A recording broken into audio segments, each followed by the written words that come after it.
I was just about to pull out my chair at the head of the table when my father grabbed the mahogany backrest and shoved it away.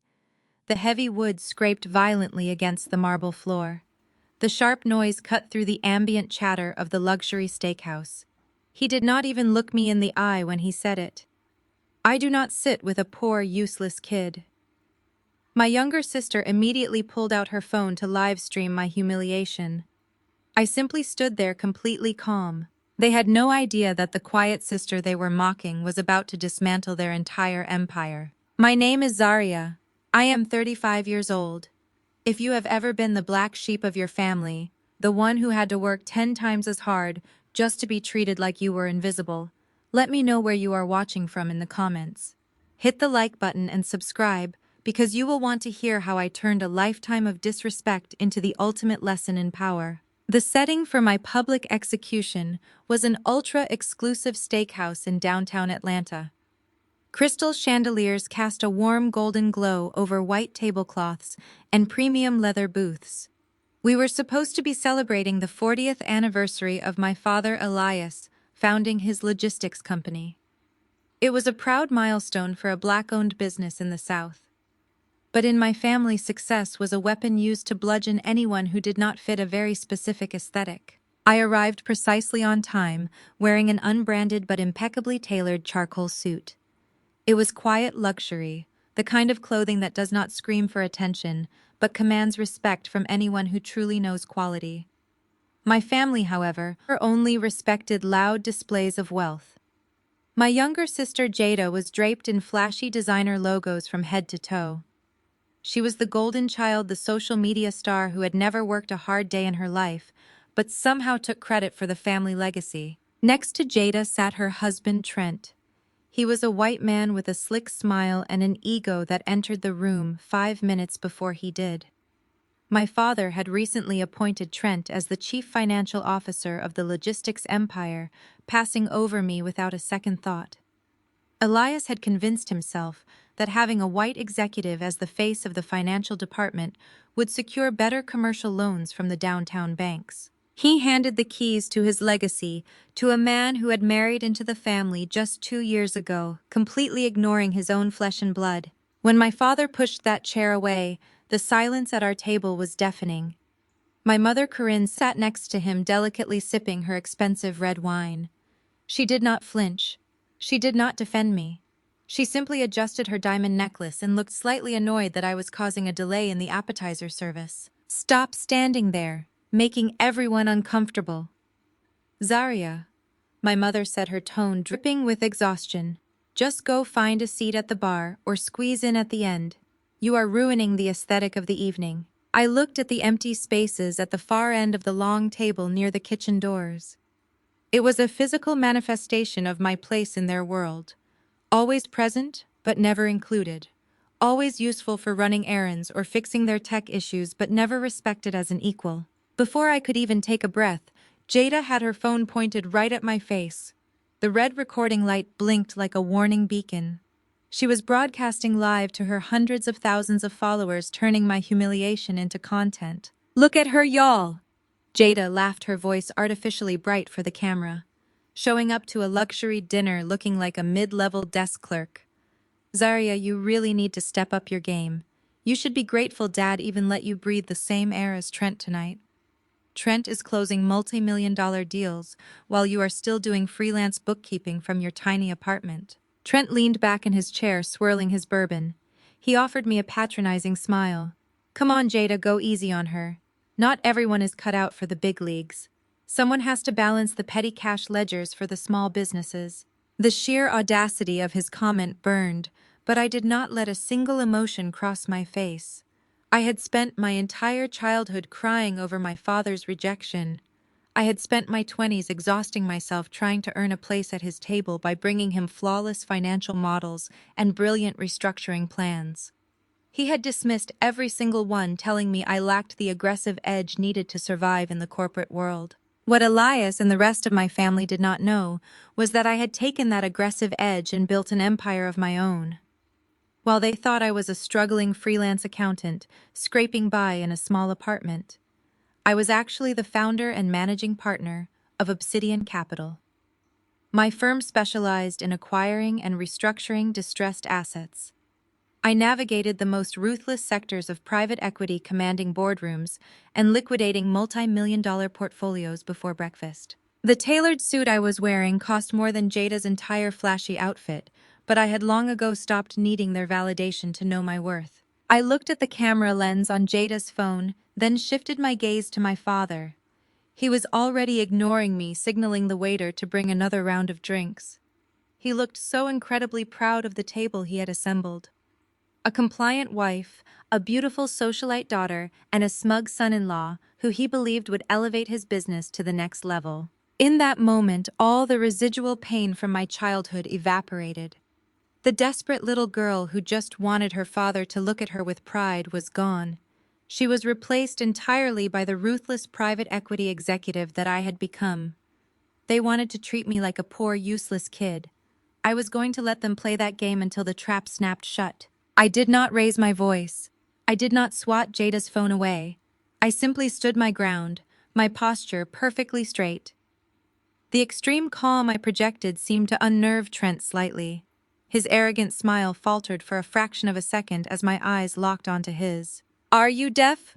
Zarya, my father, snapped, finally looking back at me. "I said I am not sitting with you. Go to the end of the table or leave. We are celebrating real success tonight." "I am sure you are," I said, my voice smooth and dangerously even. "It is quite a milestone, Elias. 40 years of building a legacy, only to hand it over to someone who treats your life's work like a personal piggy bank." Trent stiffened his knuckles, turning white around his glass of bourbon. "What is that supposed to mean?" he demanded. Before I could answer, the head waiter approached our table carrying a thick black leather folder. The atmosphere shifted from tense hostility to sudden anticipation. The dinner had been extravagant, featuring imported Wagyu beef, vintage champagne, and rare seafood towers. The family had spared absolutely no expense to celebrate their perceived wealth and status. The waiter respectfully stepped toward Elias, attempting to hand him the bill. My father held up a hand adorned with a heavy gold watch and pointed directly at me. "Give it to her," Elias instructed loudly, ensuring the neighboring tables could hear. "Since she contributes absolutely nothing to the family business, she can at least make herself useful by paying for our celebration. Consider it an entry fee for being allowed to stand near us." The waiter looked incredibly uncomfortable, caught in the crossfire of our toxic family dynamic. He hesitantly extended the leather folder toward me. I knew exactly what kind of damage an evening like this would do to a normal bank account. The total was easily $14,000. I looked at the leather folder, then at my mother, who was smirking behind her wine glass. I looked at Jada, who had moved the camera closer, waiting for me to panic or cry about not being able to afford it. They wanted to watch me break. They wanted me to humiliate myself by admitting I did not have the funds or beg them for mercy. Instead, I offered a cool, composed smile. I reached out and gently pushed the waiter's hand back toward Trent. "I think the chief financial officer should handle this one," I said, my voice projecting clearly across the quiet dining room.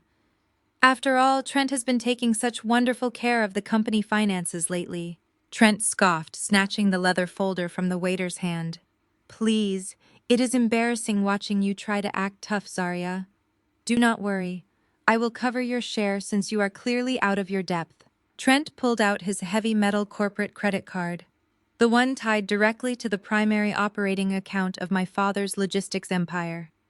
He dropped it onto the silver tray with a loud clack, making sure everyone saw the premium branding. I took one step back from the table, smoothing the front of my charcoal jacket.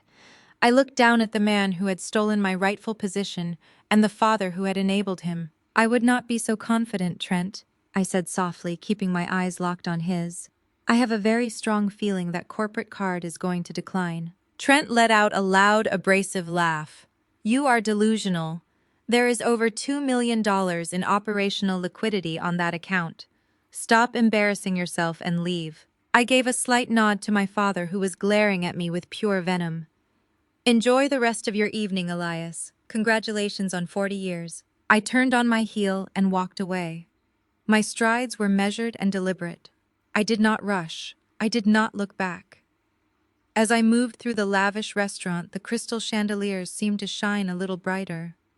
I pushed through the heavy glass doors and stepped out into the warm Atlanta night air. The valet saw me approach and immediately sprinted to retrieve my vehicle. As I stood on the curb waiting, I pulled my phone from my pocket. I did not need to check my bank account. I needed to check my corporate dashboard. My firm's acquisition of their commercial debt had been finalized less than an hour ago. Just as the valet pulled my sleek black sedan up to the curb, the heavy restaurant doors burst open behind me. The sound of angry shouting spilled out onto the street. I heard Trent's voice cracking with panic and humiliation as he yelled at the restaurant manager, demanding they run the card again. It had declined for suspected fraud. The primary operating account of the logistics empire was completely frozen, and I was the only person in the world who knew why. The waiter stepped forward, his polished shoes making no sound against the marble floor. He held a thick black leather folder containing the bill for our extravagant evening. I watched the subtle shift in the dynamics at the table. Trent, sitting next to my sister Jada, made a half-hearted motion toward his jacket pocket, playing the part of the generous son-in-law. He never intended to pay. He knew my father would never allow it. But before the waiter could even present the folder to Trent, my father Elias reached out and intercepted it. Elias did not open the folder to check the total. He already knew it was astronomical and he did not care. Instead, he placed his large hand flat over the leather and pushed it firmly across the white tablecloth directly until it hit the edge of my water glass. "Since you contribute absolutely nothing to the legacy of this family," Elias said, his voice projecting loud enough to ensure the neighboring tables could hear every single syllable, "you can at least make yourself useful by paying for our celebration tonight. Consider it a tax for being allowed to sit at my table." The air in the room grew heavy. The waiter immediately stepped backward, looking down at the floor, completely terrified of the hostility radiating from our booth. I looked at the black leather folder and then up at my father. He was glaring at me with a mixture of disgust and authority, expecting me to shrink away in shame. Jada let out a sharp laugh. She adjusted the angle of her phone, ensuring her live stream captured my reaction perfectly. "Go ahead, Zarya." Jada mocked, her voice dripping with artificial sweetness for her followers. "Pay the bill. Or is your little freelance accounting business not pulling in enough to cover a real dinner? You should be thanking Dad for the opportunity to treat us. Trent works 80 hours a week keeping the family empire running, while you just sit around in your tiny apartment doing nothing." I turned my gaze to my mother Corinne. She sat perfectly still, a portrait of wealthy Southern elegance. She slowly raised her crystal glass to her lips, took a measured sip of her vintage Bordeaux and sighed heavily. "Stop being difficult for once in your life," Zarya Corinne said, her tone laced with absolute boredom. "It is just a dinner bill. You owe your father this much respect. Do not forget who paid for your braces and your private school growing up. You have spent your entire adult life refusing to conform to our standards, refusing to support your sister, and refusing to respect your father's vision. The least you can do tonight is open your wallet and spare us your usual dramatic behavior." Her words were designed to make me feel small. It was the same tactic she had used since I was a child. Anytime I achieved something independent of their control, she would remind me of my financial debt to them. When I bought my first car, she reminded me that I slept under her roof. When I paid my own way through college because they refused to fund a degree they did not approve of, she told her country club friends that I was being rebellious and ungrateful. They thrived on keeping me in a constant state of perceived deficit, but I was no longer the desperate teenager begging for their approval. I was the managing partner of Obsidian Capital. I brokered corporate acquisitions that dwarfed my father's entire net worth. The sum inside that leather folder was less than what I paid my junior analysts in a week. I did not argue. I did not raise my voice or defend my career. Emotional reactions were exactly what they wanted. It was the currency they used to maintain their power. I denied them that currency. I placed my linen napkin neatly on the table. I stood up with perfect posture, smoothing the front of my tailored suit jacket. The physical movement shifted the dynamic instantly. By standing, I now hovered over them, forcing Elias and Trent to look up at me. I reached out and placed my index finger on the black leather folder. I slowly pushed it across the smooth surface of the table, steering it away from me and stopping it exactly in front of Trent. I think the chief financial officer should handle his own expenses, I said, my voice dropping to a calm, cold register. A man who claims to be the financial savior of a 40-year-old logistics empire should have no problem picking up the check for his own meal. Trent scoffed aggressively. His face flushed red with a sudden flare of defensive anger. He hated being challenged, especially by a black woman he viewed as entirely beneath him. He snatched the folder from the table with a dramatic flourish. "You are pathetic," Zaria Trent sneered. He reached into his designer jacket and pulled out a heavy metal corporate credit card. He tossed it onto the silver tray, making sure it landed with a loud metallic clack. "I will cover your share since you are clearly too broke to afford a premium steak. This card is tied directly to the primary operating account of the company. There is over $2 million in liquid capital sitting there right now. Do not worry about us. We are swimming in cash." The sheer arrogance of his statement was almost beautiful in its ignorance. He was so incredibly confident in the wealth he had married into. He genuinely believed he was untouchable. Elias nodded approvingly at Trent, then shot me a look of pure contempt. "You are an embarrassment to my name," Elias stated. "Get out of my sight. I do not want you ruining the rest of this evening." I leaned forward, resting my hands lightly on the edge of the table. I looked directly into Trent's eyes, completely ignoring my father's command.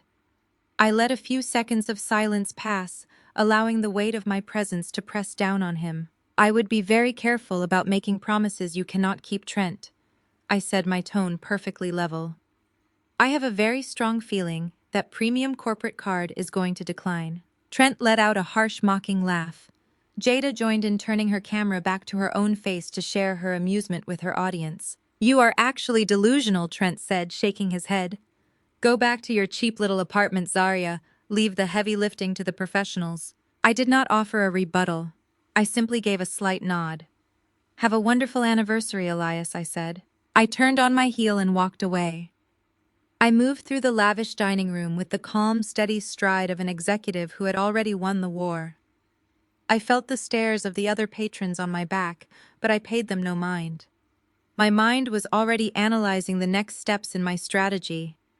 I pushed through the heavy glass doors at the front of the restaurant and stepped out into the warm Atlanta night air. The transition from the noisy, hostile environment of the dining room to the quiet street was instantaneous. I handed my ticket to the valet. He nodded respectfully and jogged off to retrieve my vehicle. I stood on the sidewalk watching the city traffic move under the glow of the streetlights. I reached into my pocket and pulled out my phone. I opened my secure encrypted email application. There was a message waiting for me from my lead counsel. The final signatures had been verified. The transaction was complete. My firm had successfully acquired the defaulted multi-million-dollar commercial loan belonging to my father's logistics company. As the new primary debt holder, my first legal directive had been executed exactly 20 minutes ago, on absolute and immediate freeze on all corporate operational accounts. Just as the valet pulled my sleek black sedan up to the curb, the heavy double doors of the restaurant burst open behind me. The sound of frantic, angry shouting spilled out onto the quiet sidewalk. I did not need to turn around to know what was happening. I could hear Trent's voice echoing down the street, his tone completely stripped of its previous arrogance. He was screaming at the restaurant manager, his voice cracking with a mixture of panic and deep public humiliation. He was demanding that they run the card again, claiming there must be a mistake with their payment system. I was frantically explaining who my father was and threatening to sue the restaurant for the embarrassment. But there was no mistake. The card had declined for suspected fraud. The primary operating account of the logistics empire was completely locked down. The funds Trent had bragged about were no longer accessible to him. He was standing in front of my father, my mother, his wife, and a room full of high society patrons, entirely unable to pay the bill he had just so arrogantly claimed. I opened the door to my car and slid into the driver's seat. I closed the door, shutting out the sound of Trent's desperate screaming. I started the engine, feeling a profound sense of satisfaction. My family had spent my entire life trying to make me feel small. They were about to discover exactly how large of a shadow I cast. The morning sun had barely crested the Atlanta skyline when my phone began vibrating continuously against my nightstand. It was a relentless, mechanical buzzing that signaled exactly what I knew was coming. I reached over and picked up the device. My notification screen was an absolute wall of incoming text messages, missed calls, and social media tags. I opened the primary social media app. Jada had not wasted a single second. She had posted a heavily edited 2-minute video of our dinner. The narrative she spun was a masterclass in manipulation. She had deliberately cut out the moment my father shoved my chair away. She had cut out Trent bragging about the millions in the company accounts. Instead, the video started right at the moment. The waiter handed over the bill, framing me as the bitter broke sister who caused a scene because she could not afford a celebratory meal. Jada narrated the video with a fake, trembling voice. She talked about how hard she and Trent worked to uphold the family legacy, and how heartbreaking it was to have her own sister try to ruin a night of black excellence out of pure jealousy. The comments were already in the thousands. Complete strangers were tearing me apart, calling me toxic, broke, and an embarrassment to my parents. Next, I opened our extended family group chat. It was a firing squad. Aunt Beatrice wrote that I had completely disgraced my father on his milestone anniversary. Uncle Marcus demanded I drive to the estate immediately and beg Elias on my knees for forgiveness. Cousins I had not spoken to in years chimed in saying I was just mad because I was a freelance nobody, living in a tiny apartment while Jada was building generational wealth. They weaponized family loyalty, demanding I protect the very people who had just publicly humiliated me. I did not reply to a single message. I did not shed a single tear. I simply turned off my phone notifications and walked into my bathroom to get ready for the day. I selected a pristine, tailored ivory suit. It was the armor of a woman who was about to dismantle an empire. My morning commute took me straight into the heart of the financial district. I pulled my car into the private underground parking garage of a towering glass high-rise. The elevator took me directly to the penthouse floor. The heavy steel doors slid open to reveal the sprawling, ultra-modern headquarters of Obsidian Capital. This was my sanctuary. This was the distressed asset private equity firm I had built from absolutely nothing over the past 10 years. My staff moved with quiet, focused efficiency. Junior analysts and senior portfolio managers nodded to me with absolute respect as I walked down the marble corridor. They did not see a poor, useless kid. They saw a ruthless executive who acquired failing companies and liquidated them for massive profits. I walked into my corner office, which featured floor-to-ceiling windows overlooking the entire city of Atlanta. I set my briefcase down and logged into my customized multi-monitor trading terminal. For my entire 20s, I had tried to show my father my financial models.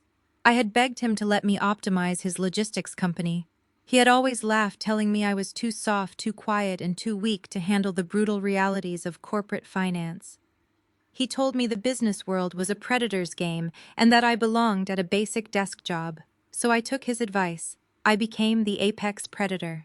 I learned how to identify weakness in corporate structures, how to buy up toxic debt, and how to execute hostile takeovers.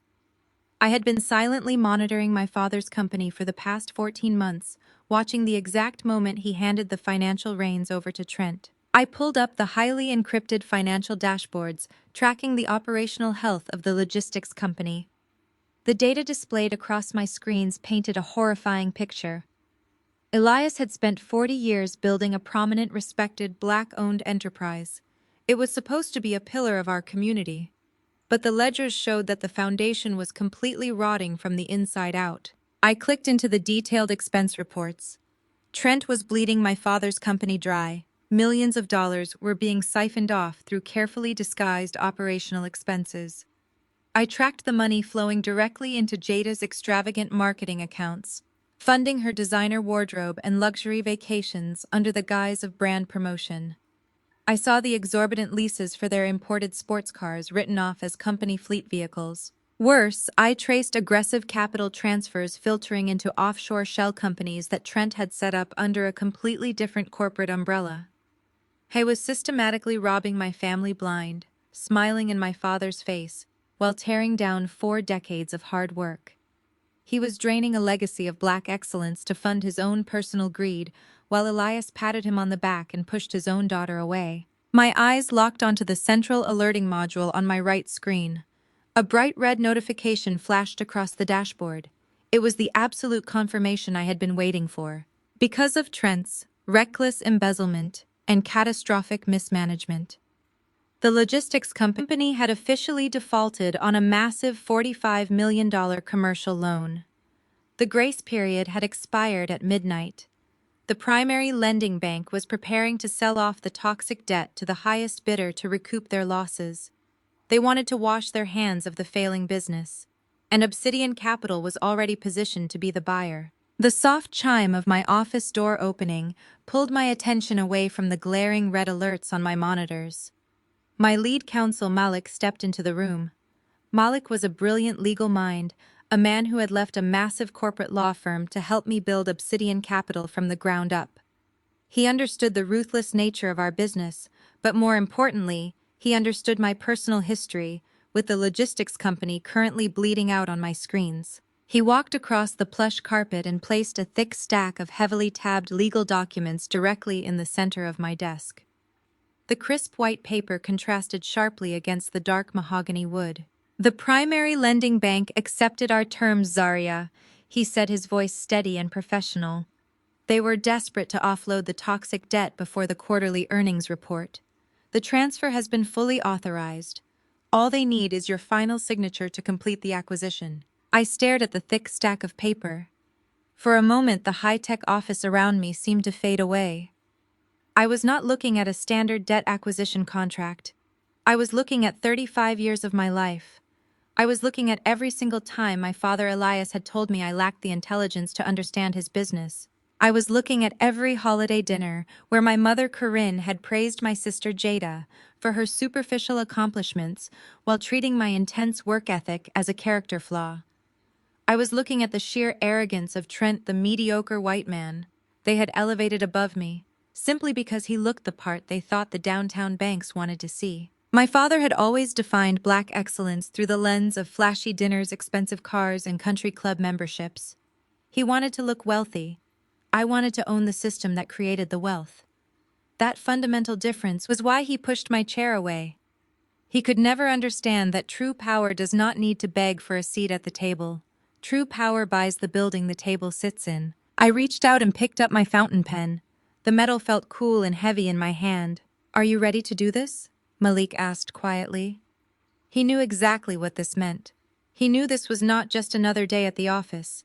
This was the reclaiming of my legacy. "I have been ready since the day he pushed my chair away," I replied. I pressed the pen to the paper and signed my name.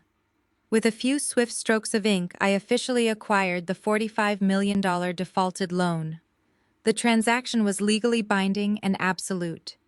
Obsidian Capital was now the sole owner of my family's corporate debt.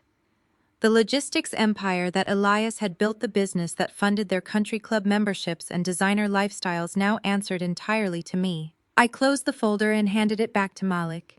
He gave me a respectful nod and walked out of the office to file the documentation with our banking partners. As the door clicked shut, I turned my attention back to my trading terminal. The preliminary automated freeze I had triggered through our banking contacts the night before was just a blunt instrument. It was a temporary security hold designed to stop the immediate bleeding, which perfectly explained why Trent's premium corporate card had declined so spectacularly at the restaurant. That public humiliation was merely a byproduct of the initial banking protocol. But now that the debt acquisition was fully finalized, I had complete legal authority to dictate the terms of their operational spending. It was time to put away the blunt instrument and pick up the scalpel. I opened the detailed administrative portal for their corporate accounts. I bypassed the main operational budgets and scrolled directly to the discretionary spending ledgers. I was going to systematically dismantle the lavish lifestyle they had stolen from the company. I found Jada's marketing expense account first. Calling it a marketing account was an absolute insult to the profession. It was nothing more than a slush fund for her social media influencer vanity projects. I scrolled through the recent transaction history, feeling a cold anger settle in my chest. She was spending tens of thousands of dollars of company money on private jet charters to Miami luxury resort stays and exclusive designer handbags. She was writing off spa treatments and VIP club tables as client entertainment, while the actual warehouse workers, who kept the logistics company running, were facing wage freezes. Jada had laughed at my unbranded suit the night before, mocking me for being poor and useless. She had built her entire online persona around being a wealthy, successful entrepreneur, but her entire life was subsidized by stolen funds. I highlighted the entire marketing account and initiated an immediate permanent closure. I diverted the remaining balance directly toward the outstanding principal of the loan. With a single click of my mouse, Jada's limitless source of funding evaporated. Her followers would soon get to see exactly how glamorous her life was when she actually had to pay for it herself. Next, I moved to the corporate vehicle fleet registry. My father's company was leasing a massive fleet of delivery trucks, which was standard for a logistics firm. But buried at the bottom of the registry were two highly irregular vehicle leases. The company was paying thousands of dollars every single month for a custom imported luxury SUV for Jada and a high-performance sports car for Trent.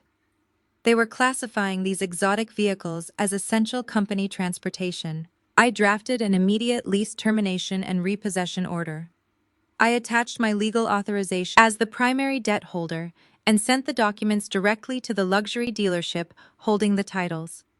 By lunchtime, the dealership would dispatch tow trucks to the executive parking garage.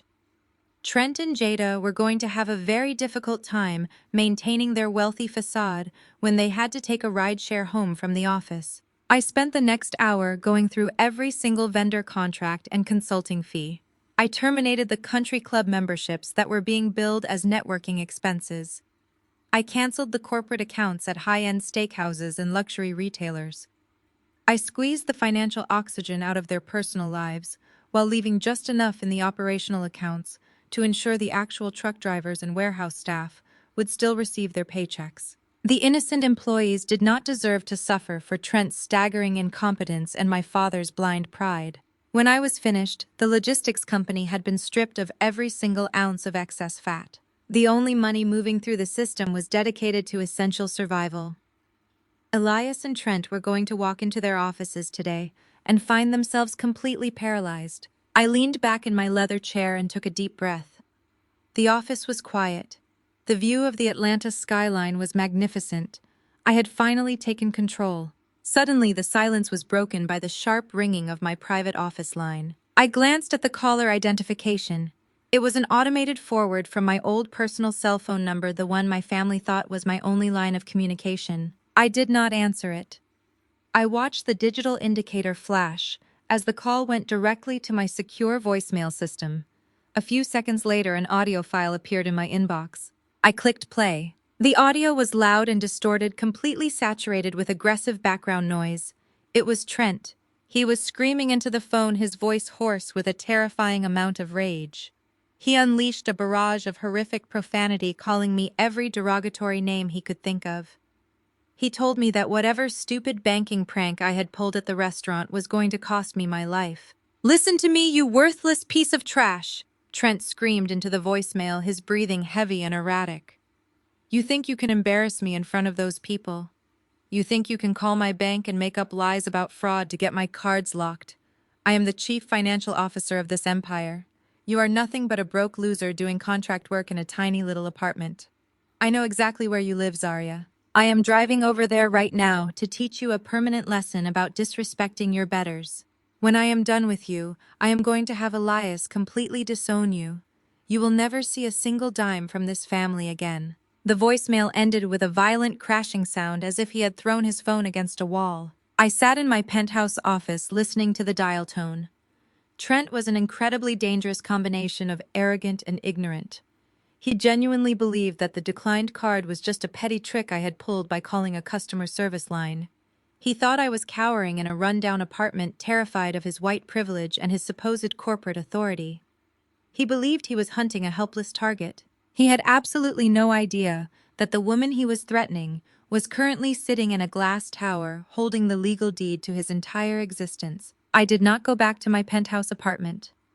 Trent's threatening voicemail echoed in my mind, but it did not instill fear.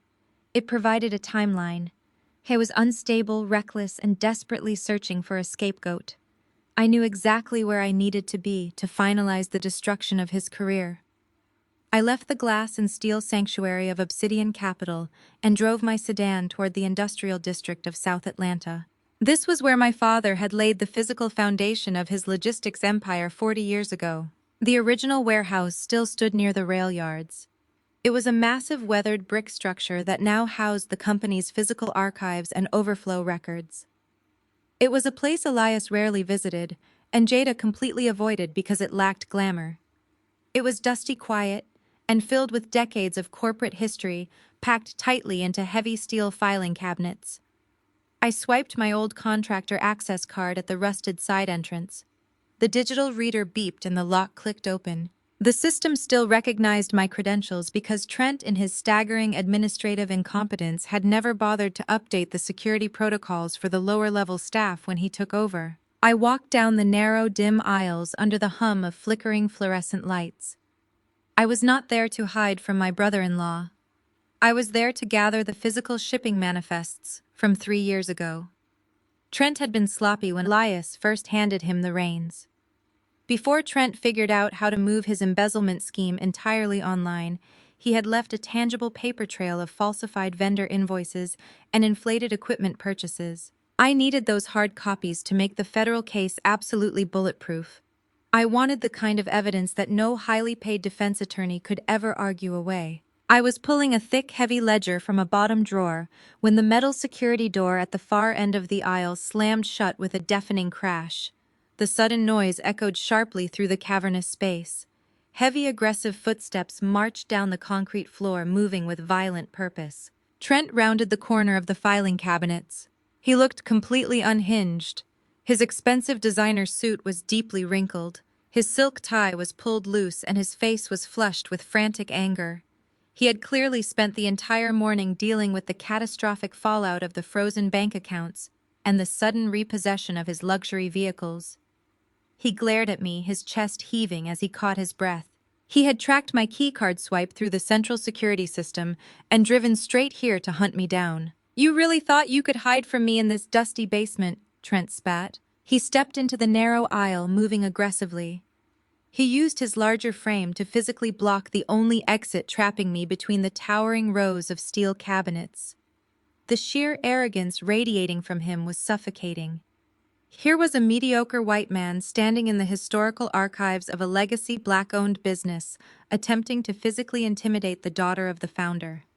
He looked at me not as an equal, not as a professional, and certainly not as family. He looked at me like I was the hired help who had stepped out of line. "You think you are so smart, Zarya," he said, his voice dripping with condescension. "You think a little phone call to the bank fraud department makes you powerful." He stepped closer, invading my personal space. His voice dropped to a menacing, threatening growl. "I know exactly what you did. I know you flagged my corporate cards last night. I know you used your old accounting credentials to trigger a security hold on the operational accounts just to embarrass me in front of your parents. You are going to march over to the inventory terminal right now, log in, and undo whatever pathetic glitch you created." I stood up slowly, clutching the heavy ledger against my chest.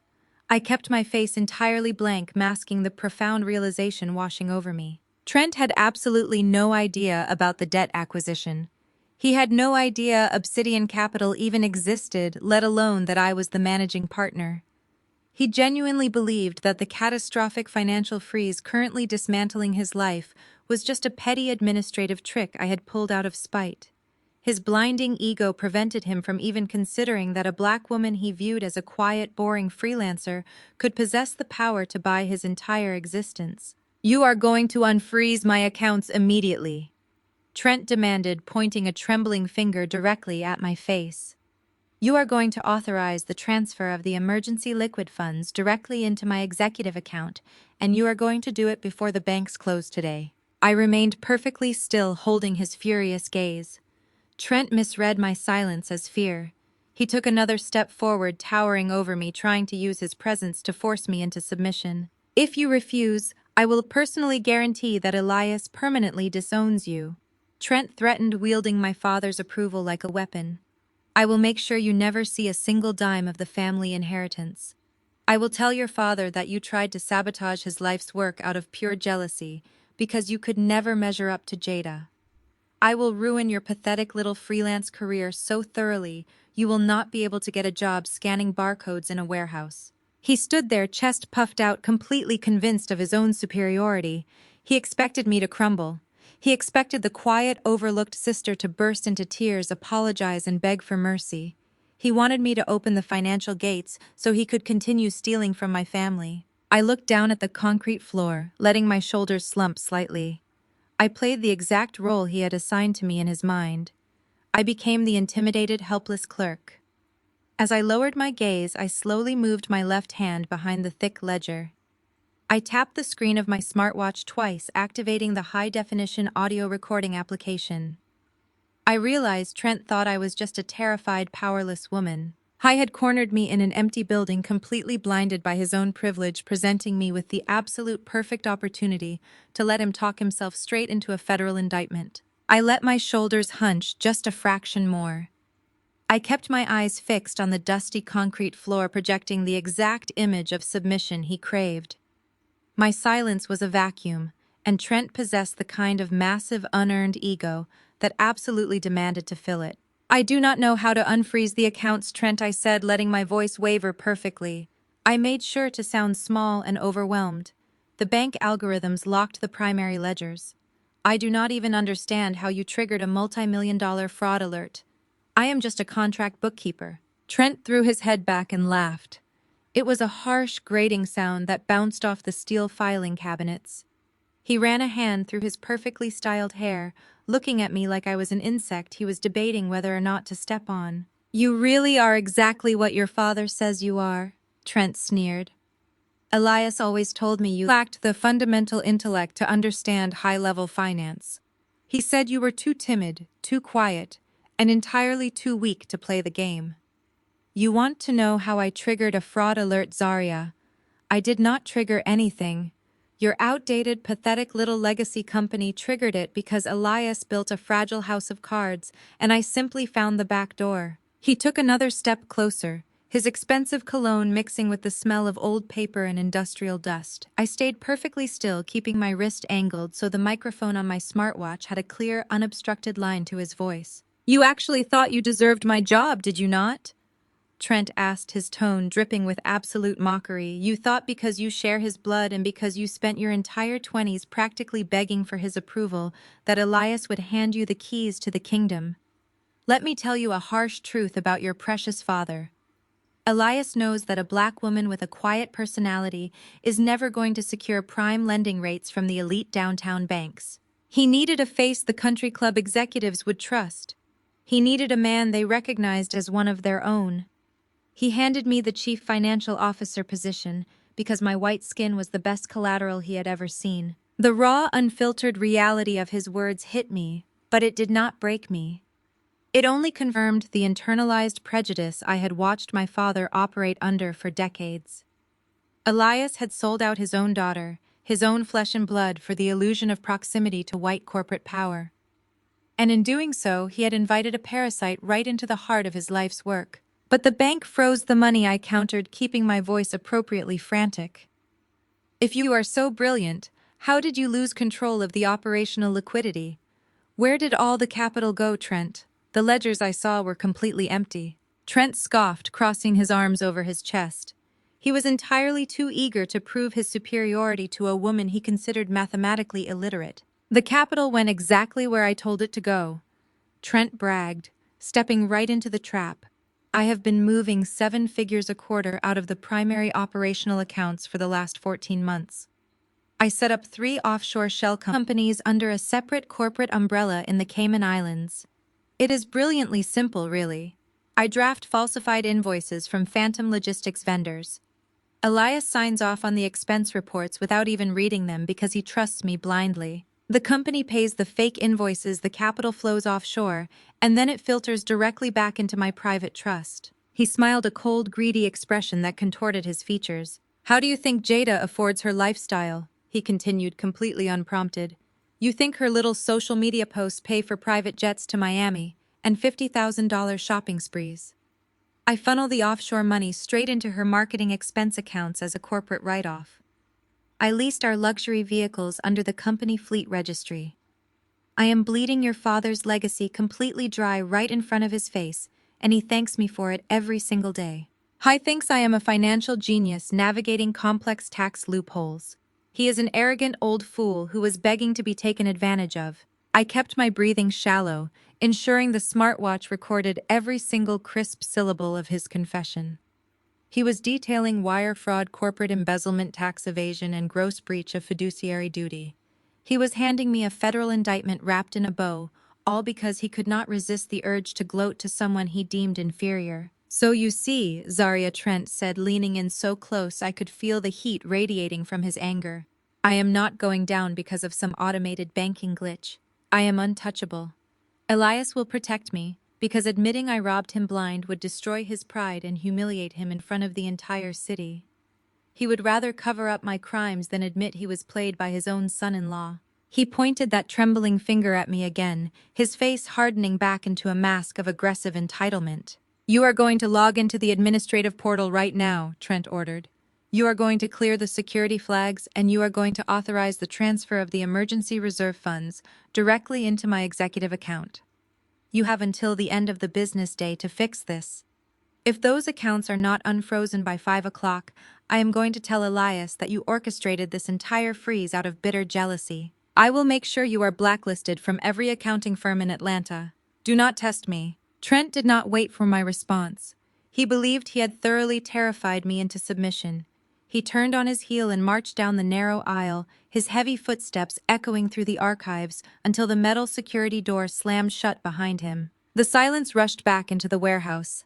I stood perfectly still for 3 seconds, ensuring he was completely gone. Then I let my shoulders drop into their natural, confident posture. I stood up to my full height. I lifted my left wrist and tapped the screen of my smartwatch, stopping the recording. I played back the last 10 seconds of the audio. Trent's voice came through the tiny speaker with absolute crystal clarity, detailing his offshore accounts and his falsified vendor invoices. I did not smile. I did not celebrate. I operated with the cold, mechanical precision of a woman who had just secured the final nail in the coffin. I opened my secure messaging application and attached the audio file. I sent it directly to my lead counsel, Malik, at Obsidian Capital. I typed a brief message alongside the attachment. "Federal embezzlement confession secured. Attach this to the main dossier and contact our liaisons at the Financial Crimes Division. We move on Friday." I slid the heavy ledger back into the steel filing cabinet and pushed the drawer shut. Trent thought he had issued me an ultimatum. He thought he had backed me into a corner. He had no idea that I was the one controlling the walls. I walked out of the archives and stepped into the bright afternoon sunlight. The heat of the Georgia day was stifling, but I felt entirely composed. I walked toward my parked sedan, my mind already calculating the next phase of the liquidation. I unlocked the car door, but before I could slide into the driver's seat, my cell phone began to ring. It was my personal device, not my corporate line. I pulled it from my pocket and looked at the screen. The caller identification displayed my mother's name, Corinne. My mother never called me during business hours. She viewed my working hours as trivial and unimportant, but she rarely interrupted them unless she required a massive favor or a scapegoat. Given the catastrophic financial crisis currently burning through the logistics company, I knew exactly why she was calling. Trent had likely already spun a narrative and she was calling to enforce it. I answered the phone, lifting it to my ear. "Hello, Corinne." Zaria, my mother, said, her voice tight with a brittle, anxious energy that she was desperately trying to hide. "Where are you right now?" "I am working," I replied, keeping my tone perfectly neutral. "Is there a problem?" "You need to come to the family estate immediately," Corinne demanded, completely ignoring my question. "Drop whatever petty contract you are working on and get over here. Your father has called an emergency family meeting. Trent is here and Jada is flying into a panic. We have a severe crisis on our hands and we need your accounting credentials to help us sort through some paperwork. Do not make me wait, Zaria. Be here in 1 hour." She hung up the phone without waiting for my confirmation. I lowered the device and stared at the dark screen. Trent had run straight back to the estate. He had realized that screaming at a bank manager and threatening me in a warehouse was not going to magically produce the millions of dollars he needed to cover his tracks. He was cornered, and like any cornered predator, he was preparing to sacrifice the weakest member of the herd to save himself. I was going to try to pin the missing millions on me. He was going to use my parents' blind faith in him to frame me for the financial destruction of the family legacy. I opened my car door and slid into the driver's seat. I started the engine, the quiet hum of the luxury vehicle filling the cabin. Corinne had demanded I come to the estate to be their sacrificial lamb. She expected the quiet, obedient daughter to walk through the front doors and take the fall. I shifted the car into drive and pulled out of the industrial lot.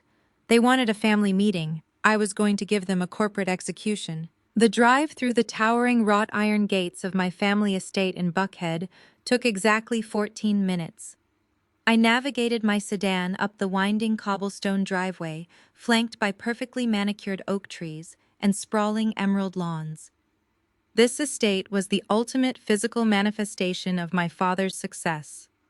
Elias had purchased this sprawling property to prove to the world that a black man from the South Side could build an empire and live among the elite. It was designed to project absolute power and unshakable wealth. But as I parked my car in the circular driveway, I knew the truth. I knew that the deed to this magnificent property, along with every other asset attached to the logistics company, was currently sitting in a digital vault at Obsidian Capital. I owned the ground I was walking on. I stepped out of my vehicle and walked up the wide marble steps. I did not bother to knock. I pushed open the heavy mahogany front doors and stepped into the grand foyer. The air inside the house was thick and suffocating.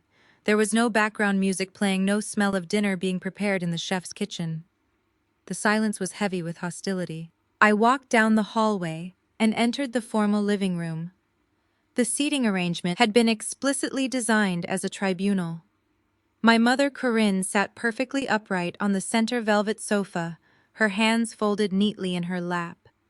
My father Elias sat in a high-backed leather armchair to her right, looking like a judge ready to pass a sentence. My sister Jada sat on the left, nervously twisting her diamond wedding band. Standing directly behind my parents like a puppeteer manipulating his marks was Trent. He had managed to change his clothes since our confrontation in the dusty archives just an hour ago. He was wearing a fresh, crisp designer suit. His hair was perfectly styled, but it was the look on his face that commanded the room.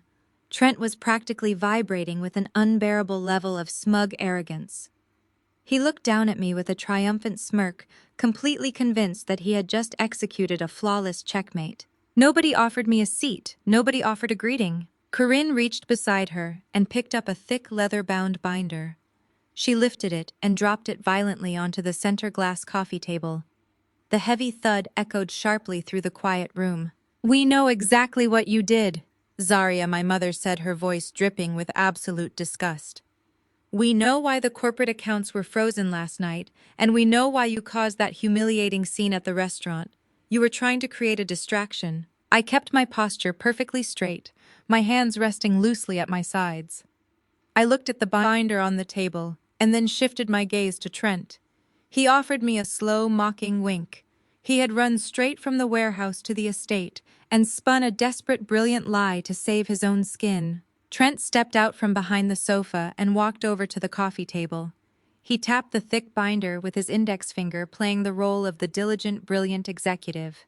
"When the primary operational accounts locked down last night, I immediately went to work," Trent said, his voice dripping with fake professional concern. "I spent the entire morning running a deep diagnostic audit on our financial systems, trying to find the source of the bank flags. I had to dig deep, but I found it. I traced the anomalies back to a series of ghost accounts and unauthorized capital transfers that originated exactly 3 years ago." He paused for dramatic effect, looking at my father to ensure he had his full attention. "Those transfers aligned perfectly with the brief 4-month period when Zaria was contracted to help us reorganize the corporate tax ledgers." Trent continued spinning his web of absolute fiction. "She used her temporary administrative access to siphon millions of dollars out of the company. She hid the missing capital in a labyrinth of fake vendor invoices. The banks finally caught up to the structural damage she caused, and the automated fraud systems triggered the freeze. She stole from you, Elias. She bled your legacy dry out of pure bitter jealousy. I stood in the center of the living room, listening to a white man confidently accuse me of the exact federal crimes he had just confessed to committing. He had taken his own embezzlement blueprint, his own fake invoices, and his own shell companies, and simply pasted my name over the data. He was weaponizing financial jargon that he knew my parents barely understood, but blindly respected simply because it came from his mouth. I turned my attention to my father. I waited for Elias to question the absurdity of this claim. I waited for the seasoned businessman who built an empire from nothing to ask for hard proof to demand, to see the digital footprints. I waited for my father to defend his black daughter against a man who had married into our wealth a mere 2 years ago. Instead, Elias shook his head slowly, his face twisting into a mask of pure contempt. "I always knew you were a disappointment," Zaria Elias said, his voice low and dangerous. "I knew you were weak, and I knew you lacked the drive to succeed in the real world. But I never thought you would stoop to becoming a common thief. I gave you an opportunity to work for my company, and you used it to rob your own family. You tried to destroy everything I built just because you could not handle the fact that Trent is 10 times the executive you will ever be." The betrayal hit me with a physical force, but I did not let my expression change. They believed him. They believed him instantly and completely. They were entirely willing to destroy their own daughter to protect the white son-in-law, who made them feel adjacent to elite corporate power. It fit their narrative perfectly. In their minds, I was the bitter outcast and Trent was the golden savior. Jada chimed in from the corner, her voice shaking with manufactured outrage. "I always knew you were jealous of my lifestyle, Zaria. I knew you hated seeing me happy and successful. You stole that money to try and be like us, but you will always just be a broke, miserable failure. You almost ruined my marriage and my future." Trent crossed his arms over his chest, looking at me with dead, calculating eyes. He thought he had completely outsmarted the scared little clerk from the archives. He assumed I had no power to use the audio recording I had taken, because in his mind, I was entirely dependent on my family for survival. He was using their deeply ingrained bias to crush me before I could ever expose him. "We could call the federal authorities right now," Trent said, his tone dripping with fake mercy. "We could hand this audit over to the Financial Crimes Division and let them drag you out of here in handcuffs. You would be facing 20 years in federal prison for corporate embezzlement." Corinne stood up from the sofa. She smoothed her expensive skirt and looked at me with cold, calculating eyes. "But we are a family of status," Corinne said, her voice completely devoid of maternal warmth. "A public trial would bring a circus of unwanted media attention to the logistics company. It would damage our pristine reputation in the Atlanta business community. We are not going to let your pathetic jealousy tarnish the brand your father built. We are going to handle this internally." Corinne reached into the pocket of her tailored blazer and pulled out a heavy silver fountain pen. She stepped around the coffee table and opened the thick leather binder. She flipped past the pages of fabricated ledgers and doctored financial statements until she reached the very last page. It was a single-typed sheet of paper. "Trent drew up a legally binding confession," Corinne instructed, tapping the paper with her manicured fingernail. "It states that you acted alone. It states that you acknowledge full responsibility for the missing capital and the resulting bank freezes. By signing this, you agree to forfeit any and all future claims to the family inheritance, and you agree to leave the state of Georgia immediately. If you sign this, we will use our internal capital to slowly patch the holes you created, and we will not press criminal charges." She looked me up and down, analyzing my unbranded suit and my calm demeanor, mistaking my silence for total defeat. "This is your duty to this family," Corinne said. "You have absolutely nothing going for you, Zaria. A quiet little settlement will not ruin your life because you have no life to ruin. But a public scandal would destroy Trent's brilliant career and shatter Jada's marriage. You are going to take the fall to protect them. It is the absolute least you can do after the damage you have caused." Corinne placed the silver pen on top of the fabricated audit report. She looked me dead in the eye, her expression hardening into an absolute ultimatum. She slid the pen across the smooth glass coffee table. It glided silently, stopping right at the edge, directly in front of me. "Sign the confession, Zaria," Corinne ordered, her voice echoing in the tense room. "Sign it right now and save this family." I stared at the heavy silver fountain pen resting on the smooth glass of the coffee table. The polished metal caught the light from the crystal chandelier above us, casting a tiny, sharp reflection. I did not reach for it. I kept my hands resting loosely at my sides and slowly looked up at my mother. Corinne was watching me with an expression of intense expectation. She stood tall in her tailored designer blazer, completely convinced that her command was absolute. The silence in the grand living room was thick enough to choke on.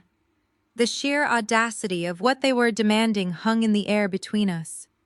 My own family had summoned me to their estate, not to ask for my help to fix a financial crisis, but to demand that I surrender my freedom.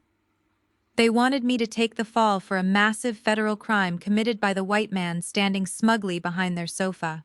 They wanted me to go to federal prison so they could maintain their illusion of a perfect, wealthy lifestyle. When I did not immediately pick up the pen, Corinne let out a long, exasperated sigh. She shifted her strategy. The aggressive, commanding matriarch melted away, replaced instantly by a masterclass in emotional manipulation. She walked around the edge of the coffee table and sat down next to Elias, leaning forward with a fabricated look of maternal distress. "Zaria, you need to understand the magnitude of what we are facing," Corinne said, her voice dropping to a soft, pleading register. "Your father has spent 40 years building this logistics empire. He broke his back to create a legacy of black excellence in a city that did not want to see him succeed. We have overcome impossible odds to reach this level of society. We have built generational wealth that is supposed to protect this family forever." I looked at Elias. My father refused to meet my eyes. He stared firmly at the fireplace, choosing to let his wife do the dirty work. "If Trent is indicted for embezzlement, the banks will tear us apart," Corinne continued, weaving her narrative of guilt and obligation. "The media will run front-page stories about how Elias lost control of his own company. They will drag our name through the mud. The investors will pull their capital and everything your father built will be liquidated. We will lose the estate. We will lose our standing in the community.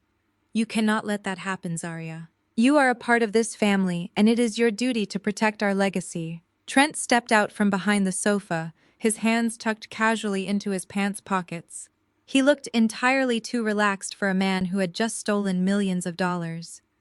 He offered me a patronizing smile, clearly enjoying the spectacle of my mother manipulating me on his behalf. "It is just business," Zaria, Trent added, his tone light and dismissive. "The corporate attorneys can negotiate a plea deal for you. You will do a minimum security sentence. It will be like a vacation.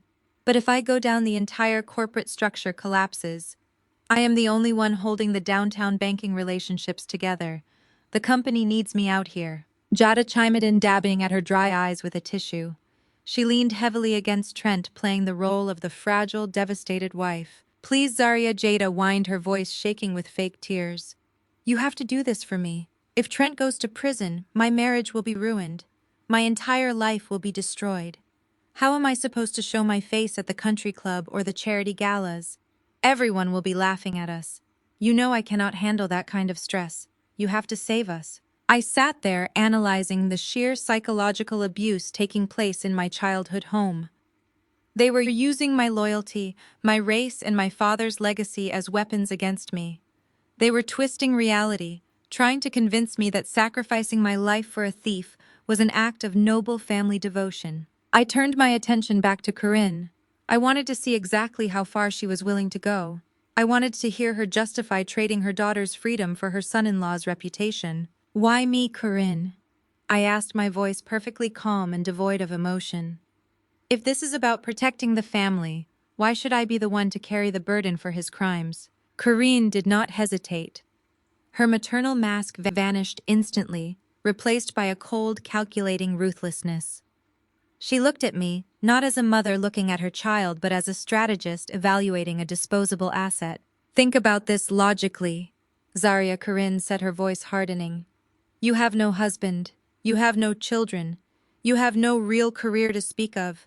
You have absolutely nothing going for you. A white-collar conviction will not ruin your life the way it would ruin Trent's. You can serve your time and come out and rebuild quietly, because nobody is watching you anyway." But if Trent goes to federal prison, the media will destroy this family. Jada's marriage will be shattered. Our legacy will be gone. Taking this fall is the most valuable thing you could ever do for us. It is the only way you can actually contribute to this family. Her words were designed to break my spirit completely.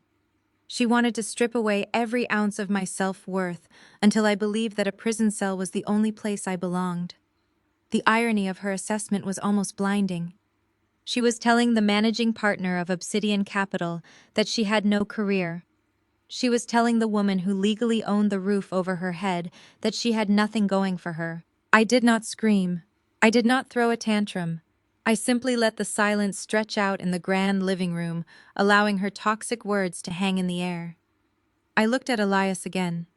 He finally met my gaze, his expression cold and unyielding, confirming that he agreed entirely with his wife. This is not the first time you have asked me to absorb a loss for the sake of your image. Is it Corinne? I asked, my voice dropping to a chillingly quiet register. Corinne frowned, slightly confused by the shift in my tone. What are you talking about? She snapped. Stop stalling and sign the paper. I ignored her command. I kept my eyes locked onto hers, forcing her to face the history she had tried to bury. Do you remember what happened when I was 22 years old? I asked, leaning back in my chair. Do you remember the trust fund that grandmother left specifically for me before she passed away? The one she set up so I could start my own business after college. A flash of recognition crossed Corinne's face, followed quickly by a wave of intense defensive irritation. We are not discussing ancient history, Zarya, Corinne hissed. We are discussing the survival of your father's company. I am discussing a pattern of theft, I corrected smoothly. Because when I was 22, you realized you were short on funds for Jada's extravagant destination wedding. You needed another $100,000 to secure the overwater bungalows in Bora Bora so Jada could have her perfect magazine spread. Jada shifted uncomfortably, crossing her arms. That was the most important day of my life, she muttered defensively. So you went into my personal files. Corinne. I continued, my voice rising just enough to command absolute attention. You forged my signature on the bank authorization documents. You drained every single cent my grandmother left me. You stole my startup capital to pay for your golden child's luxury vacation. And when I confronted you about it, you told me I was being selfish for trying to ruin my sister's happiness. You committed financial fraud against your own daughter to protect your social standing. Trent scoffed, rolling his eyes. Oh, please. Are you really crying about some old wedding bills while the entire company is burning down? Grow up, Zarya. I ignored Trent completely, keeping my focus entirely on my mother. I wanted to hear her say it. I wanted to hear her justify her lifelong betrayal out loud. Why did you steal my future to pay for her party, Corinne? I asked. Corinne did not flinch. She did not express a single ounce of remorse. She looked at me with absolute icy disdain. She raised her chin proudly, defending her choice without a shadow of a doubt. Because Jada is a star, Zarya, Corinne stated coldly, her voice echoing in the tense room. She has always been the face of this family. You were just taking up space. It was an investment. There it was, the absolute unfiltered truth. I was nothing but taking up space. My hopes, my future, and my freedom were simply resources for them to harvest and burn whenever Jada or Trent required warmth. The sheer lack of remorse flipped a switch deep inside me. Any microscopic shred of familial obligation I might have held onto completely evaporated. The invisible chains of childhood longing shattered. I was entirely free. I leaned forward. I did not reach for the silver fountain pen. Instead, I placed my hand flat against the edge of the heavy leather binder containing Trent's fabricated audit report and the fake confession. With one swift, forceful motion, I pushed the binder away. It slid across the smooth glass coffee table and sailed over the edge, crashing onto the hardwood floor. The heavy thud made Jada jump. Trent stepped forward, his face flushing with immediate anger. What the hell do you think you are doing? Trent demanded, stepping toward me aggressively. Pick that up and sign it right now. I stood up slowly, rising to my full height. I looked at the three people who shared my blood and the man who had tried to steal my life. I reached into the inside pocket of my tailored suit jacket.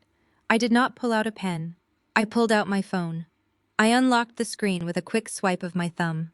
The sleek black metal of the device contrasted sharply with the heavy silver pen my mother had tried to force upon me. "What are you doing?" Zarya Trent snapped, his voice thick with impatient aggravation. He took a menacing step forward, pointing at the phone. "Are you texting for a ride home?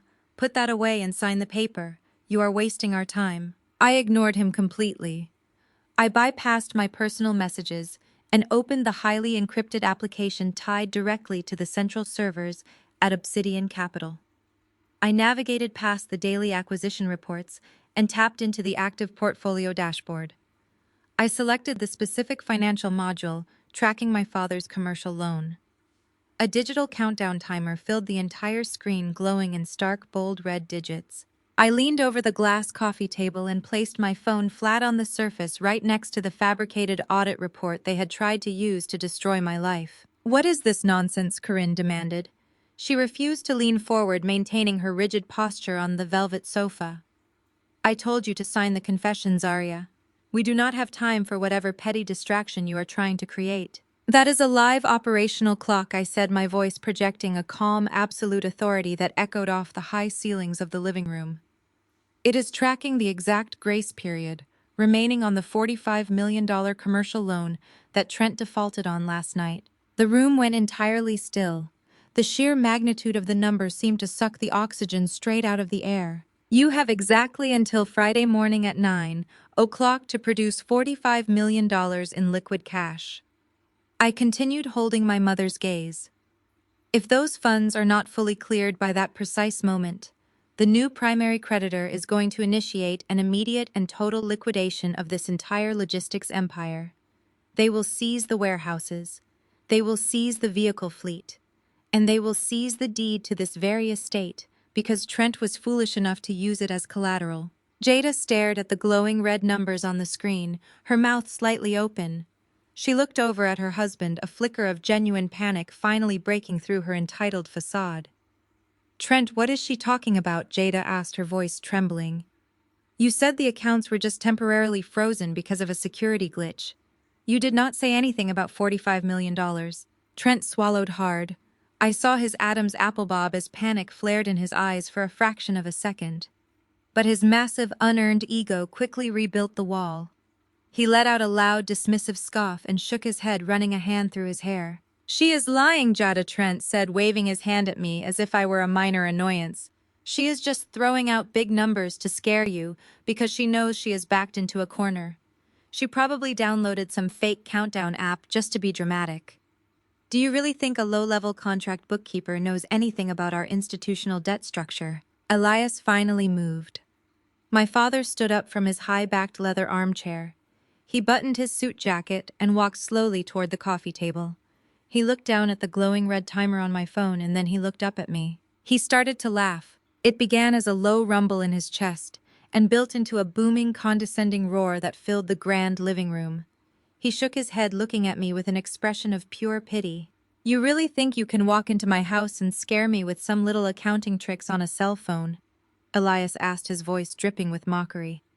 "You think you can intimidate a man who built a logistics empire from the dirt up? I have spent 40 years navigating the most ruthless business environments in the South. I know exactly how corporate debt works, Zarya, and I know you have absolutely no idea what you are talking about." I stood my ground, watching the patriarch of my family wrap himself in a blanket of absolute delusion. "The debt was sold," Elias, I stated, keeping my tone perfectly even. "Your previous lenders panicked when they saw the internal hemorrhage Trent caused. They washed their hands of you. The new creditor does not care about your 40-year legacy. They only care about the assets. And they are going to strip you down to the studs on Friday morning." Elias stopped laughing. He squared his shoulders, puffing out his chest to project dominance. "We do not need to worry about any phantom creditors," Elias stated proudly, "because on Friday morning we are not facing a liquidation. We are sitting down with the most powerful private equity firm in the Southeast. We have an exclusive executive meeting with Obsidian Capital." I kept my face entirely blank, masking the profound wave of irony washing over me. They were standing in their living room, threatening me, while simultaneously bragging about a meeting with my own company. Obsidian Capital is stepping in to provide a complete financial restructure and a massive capital bailout. Elias continued, a triumphant smile spreading across his face. They recognize the value of a legacy Black-owned business. They know my name commands respect in this city. We are going to walk out of that boardroom on Friday with a fresh line of credit, and this entire temporary cash flow issue will be resolved. Trent immediately stepped up to stand shoulder to shoulder with my father. He straightened his tie and puffed out his chest, eager to claim the glory. "And who do you think orchestrated that meeting?"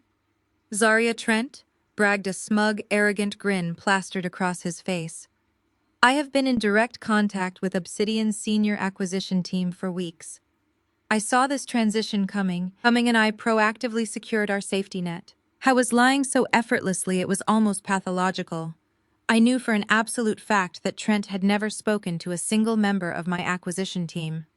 My staff was under strict non-disclosure agreements, and we never negotiated with embezzlers. But Trent needed to maintain his image as the brilliant corporate savior. They love my vision for the logistics company." Trent continued spinning his elaborate fiction. "The senior partners at Obsidian respect a real financial mind.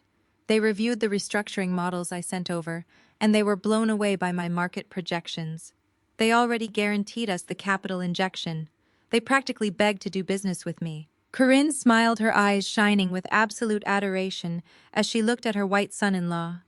She turned her gaze back to me, her expression instantly shifting back to cold disgust. "Look at what a real executive does," Zaria Corinne said, pointing a manicured finger at Trent, "while you are standing here playing stupid games with cell phone apps and trying to tear this family apart. Trent is actually out there in the real world, saving your father's legacy. He secured a partnership with a billionaire equity firm while you were busy being jealous." Jada let out a loud breath of relief, linking her arm through Trent's.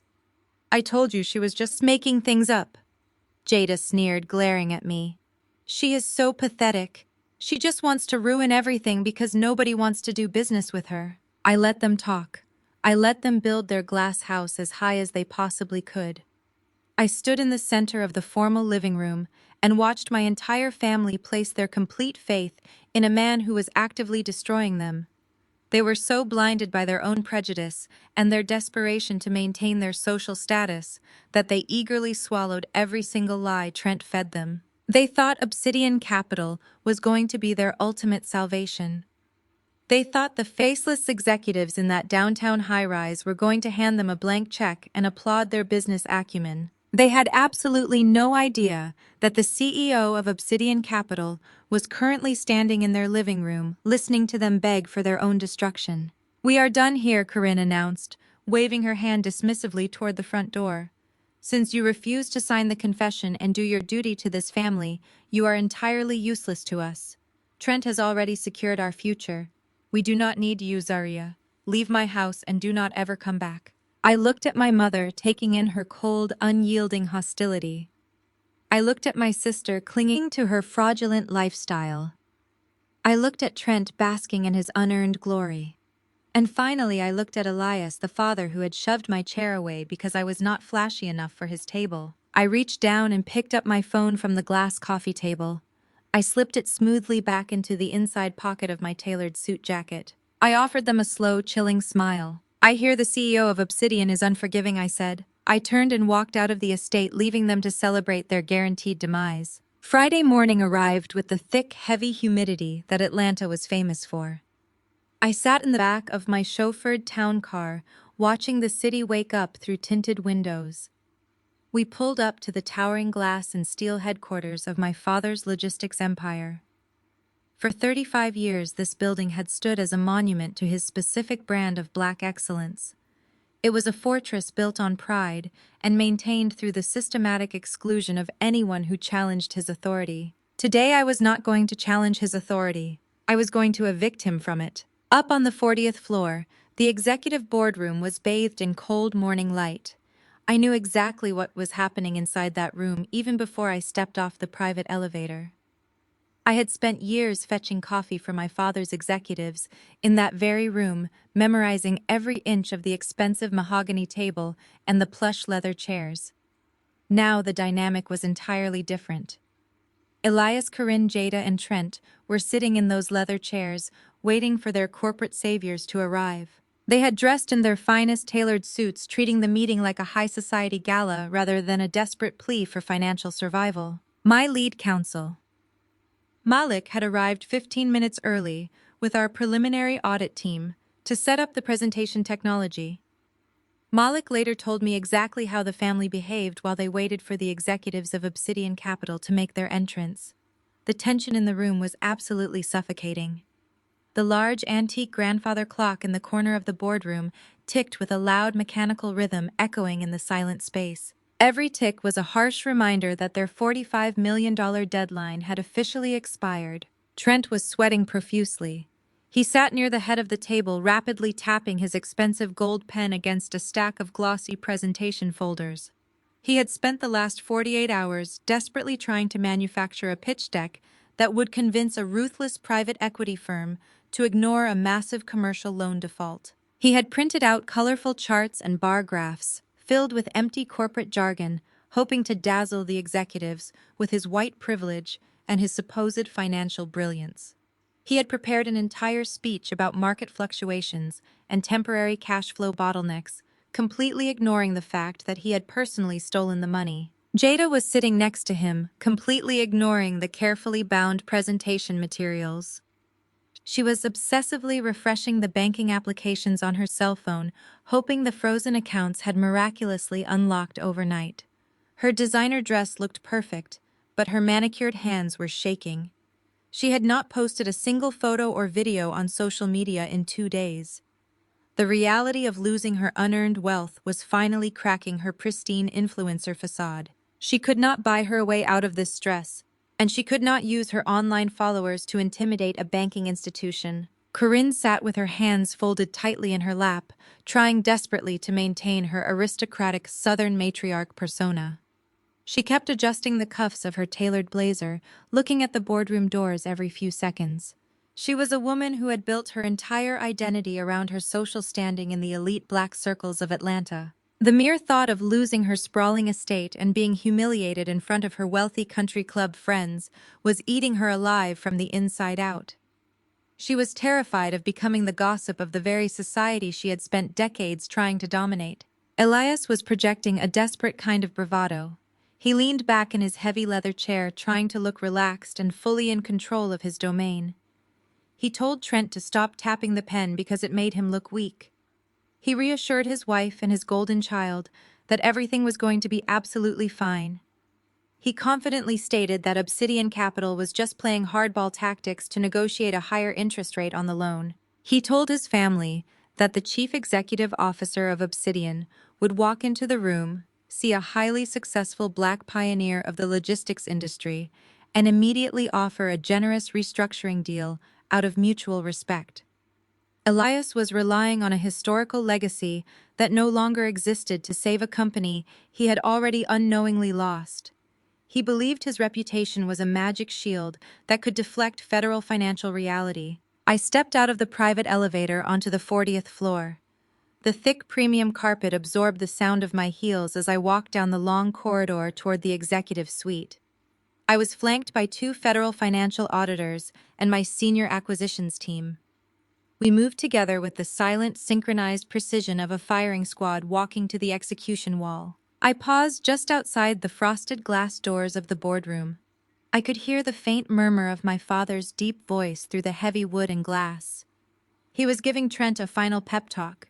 He was telling the man who had robbed him blind to take the lead on the presentation and show these private equity guys how real business is done in the South. The sheer historical irony of his words washed over me. He was putting his absolute faith in the very parasite that had drained his life's work. I took a slow, deep breath, letting the intense reality of the moment settle deeply into my bones. I thought about the little girl who used to sit in the corner of this very office drawing pictures, while her father took important phone calls from important men. I thought about the ambitious college student who brought her brilliant financial optimization models to this floor, only to be told she lacked the aggressive vision to understand the complex logistics industry. I thought about the extravagant dinner at the steakhouse just a few days ago where my own flesh and blood shoved my chair away and told me I was useless.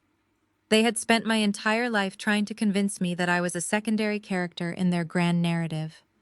They told me I was too quiet, too boring, and too small to make a real impact on the world. They forced me into the cold shadows so Jada could shine brighter, and so Trent could steal freely without anyone questioning his authority. But the shadows are exactly where apex predators learn how to hunt. By pushing me away from their table, they had inadvertently given me the space and the silence to build my own empire. They had created the exact instrument of their own total destruction. I had spent 10 years mastering the brutal art of corporate liquidations just so I could be ready for this exact day. I checked my watch. It was exactly 9 o'clock in the morning. The final second of their grace period had officially evaporated. The $45 million debt was now fully weaponized and legally actionable. There was no more time for negotiations. There was no more time for emotional family manipulation. There was only the absolute brutal truth of the accounting ledger. I gave a brief, sharp nod to my senior acquisitions director. He stepped forward and placed his hand on the polished brass handle of the heavy boardroom doors. Inside the room, Trent stopped tapping his gold pen. Elias sat up straight in his leather chair, adjusting his silk tie. Corinne held her breath, clutching her designer purse. They were bracing themselves to meet the ruthless, faceless corporate entity that held their entire lives in the palm of its hand. They were preparing to put on their best performance, to smile and beg and manipulate their way out of a catastrophic financial failure. They expected to see a team of aggressive downtown bankers walk through those doors. They expected to see wealthy old white men in gray suits who spoke in cold, calculated percentages and demanded harsh concessions. They expected a tough but manageable business negotiation where they could leverage their history to save their future. The heavy double doors swung open. Malik crossed the threshold first. He moved with the quiet, lethal grace of a corporate assassin. He carried his signature black leather briefcase and wore a bespoke charcoal suit that commanded immediate respect. Flanking him were two federal financial auditors. Their presence shifted the temperature in the room instantly. They wore standard-issue dark suits and carried thick, heavily encrypted tablets. Their federal identification badges were clipped securely to their belts, gleaming under the harsh boardroom lights. Right behind them walked my senior acquisitions team. They were three ruthless, brilliant executives who had spent the last 48 hours tearing apart the rotting financial foundation of my father's empire. They walked in perfect synchronization, a tidal wave of corporate power flooding into the room. Elias immediately stood up from his chair at the side of the massive mahogany table. He hastily buttoned his suit jacket and pasted on the bright, welcoming smile he reserved exclusively for wealthy investors and bank managers. He puffed out his chest, trying to project the image of a seasoned logistics pioneer. He genuinely believed his salvation had just walked into the room. He thought these men were here to hand him a blank check and save his legacy. Trent stepped forward, instantly eager to insert himself as the alpha male of the room.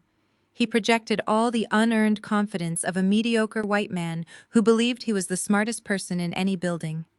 He extended his hand toward Malik, offering a slick, practiced greeting. He loudly introduced himself as the chief financial officer, ready to talk numbers and finalize the restructuring grace period. He put on his best country club voice, the one Elias had hired him for. Malik did not take Trent's hand. He did not even break his stride. Malik simply looked right through him, as if Trent was nothing more than a piece of broken furniture blocking his path. The federal auditors did not blink. My acquisitions team bypassed the family entirely and took their positions along the right side of the massive table, placing their briefcases on the polished wood. The blatant disregard shattered Trent's welcoming smile, leaving him standing awkwardly with his hand half extended in the air. Then the hallway outside grew perfectly quiet. The low murmur of the executive suite completely died away. I stepped through the grand double doors. I was wearing the pristine, custom-tailored ivory suit I had selected that morning. The fabric moved flawlessly with every step I took. The sharp, rhythmic sound of my heels against the hardwood floor echoed like a gavel striking a judge's block. I did not carry a briefcase. I did not carry a presentation folder. I did not need paper to prove my authority. I carried nothing but absolute devastating power. The air in the boardroom seemed to evaporate the second they saw my face. The collective breath of my entire family caught in their throats. I did not look at my mother Corinne, who was sitting frozen in her chair. I did not look at my sister Jada, whose eyes were widening in sheer unadulterated terror. I did not look at Trent, who was slowly lowering his rejected hand, his face twisting into a mask of utter bewilderment. I walked the entire length of the boardroom. I moved with the slow, deliberate grace of an apex predator who had finally cornered its prey. I let the silence stretch out, forcing them to watch my every movement. I wanted them to feel the heavy, oppressive weight of my presence. I walked directly to the head of the table. I stood behind the oversized, high-backed leather executive chair. It was the patriarch's chair. It was the exact type of chair that Elias had violently shoved away from me at the steakhouse just a few nights ago when he told me I was useless. I reached out and wrapped my hands around the premium leather backrest. I did not ask for permission. I did not wait to be invited to sit. I pulled the heavy chair out, sat down, crossed my legs, and folded my hands neatly on the polished mahogany surface. I leaned back, claiming the absolute center of power in the room. For 10 agonizing seconds, the room was paralyzed in a state of profound psychological shock. Elias stared at me, his welcoming smile melting into a twisted contortion of pure confusion. His brain was violently rejecting the visual information his eyes were sending him. His jaw worked silently as he tried to find words, but none came. He could not compute why the daughter he had banished, the poor broke kid he had publicly humiliated, was now sitting at the head of his boardroom table. He could not understand why she was flanked by elite corporate executives and federal agents who were treating her with absolute deference. Corinne opened her mouth to speak, but no sound came out. She looked at Malik and then back to me, her perfectly manicured hands gripping the edge of the table so hard her knuckles turned white. Her aristocratic Southern matriarch persona was crumbling into dust. She was frantically trying to figure out how the freelance bookkeeper she had just threatened at the estate had bypassed building security and crashed the most important meeting of their lives. The reality was short-circuiting her brain. Jada shrank back into her leather seat, trying to make herself as small as possible. The arrogant social media influencer who had laughed at me on a live broadcast was suddenly looking terrified. She recognized the undeniable quality of the ivory suit I was wearing. She recognized the terrifying silence of the federal auditors standing behind me. The reality of my actual wealth and status was slowly breaking through her superficial delusion. The sister she had mocked for being broke was radiating more power than Jada had ever seen in her entire life. But it was Trent who broke first. His fragile ego simply could not process the cognitive dissonance playing out in front of him. He had spent the last 2 years convincing himself that I was intellectually inferior to him.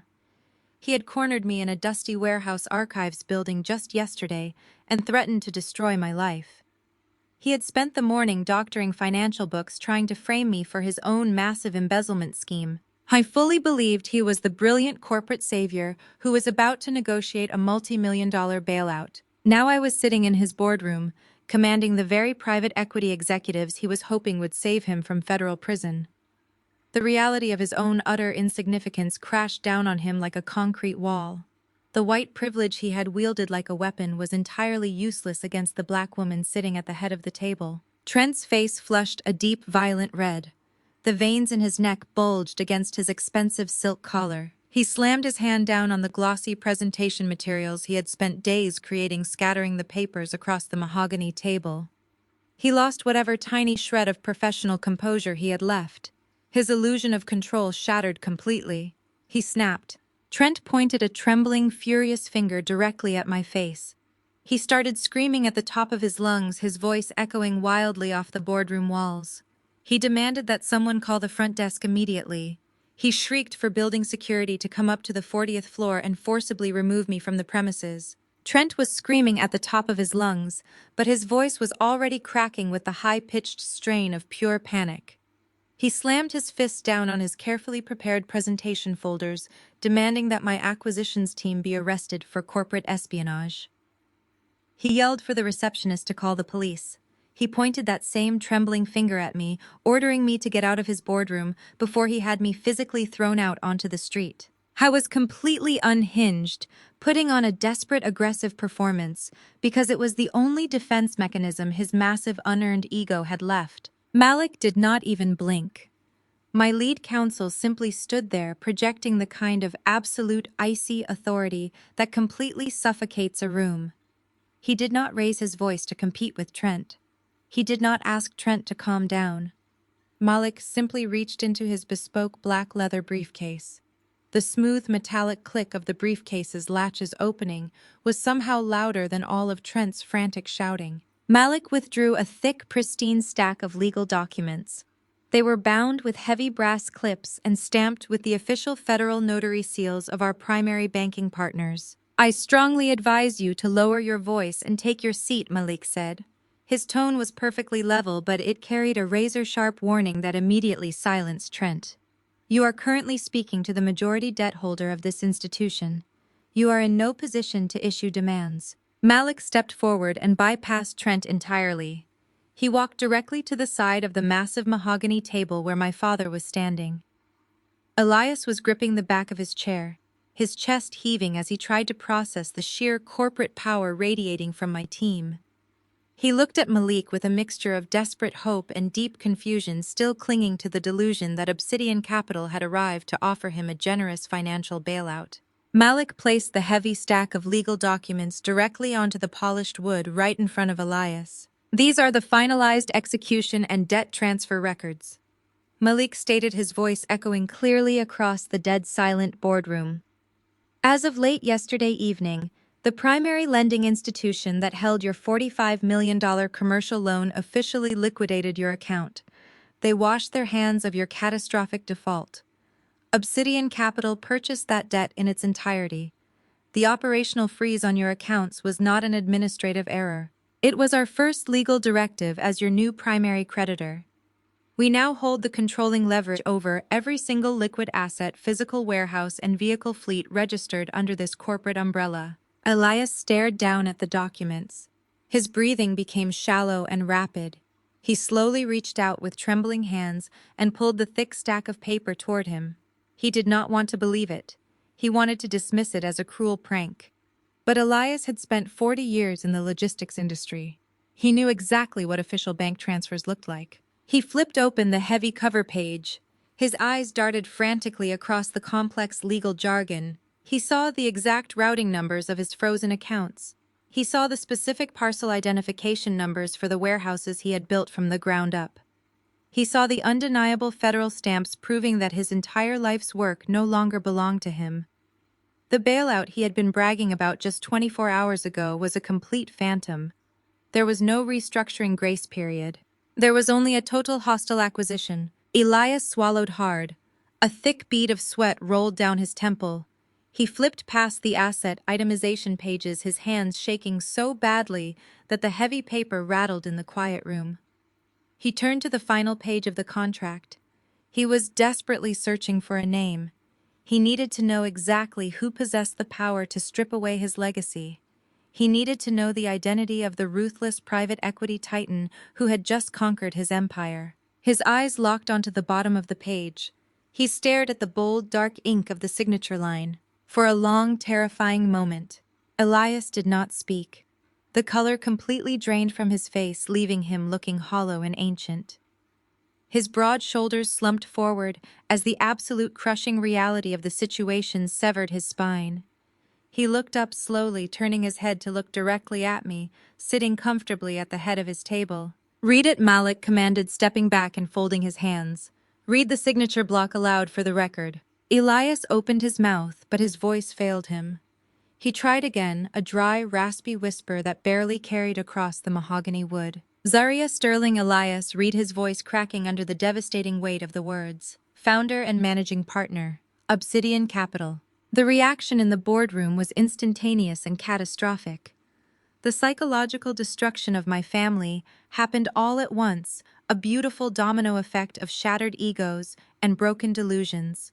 Jada physically recoiled as if she had been struck.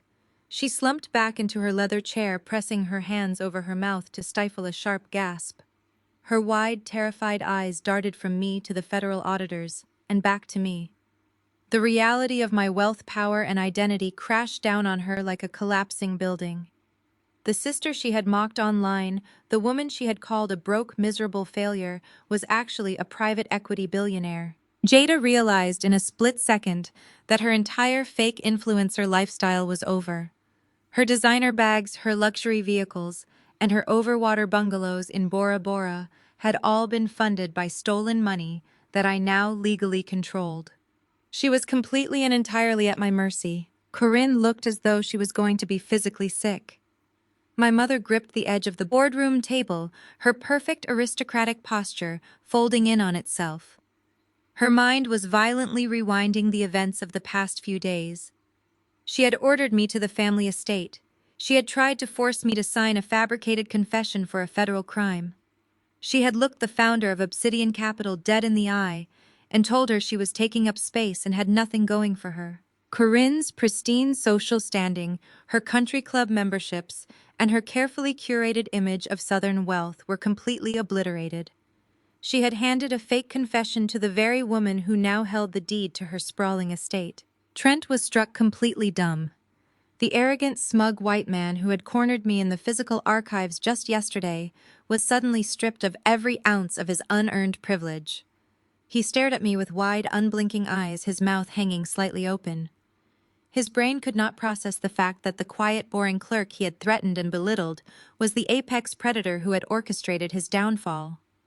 He had bragged to me about his offshore shell companies. He had detailed his exact method of embezzlement because he thought I was too stupid to understand it. He had handed me the knife, and I had just driven it straight through the heart of his fake corporate persona. He was utterly paralyzed. Elias stood frozen, holding the final page of the contract.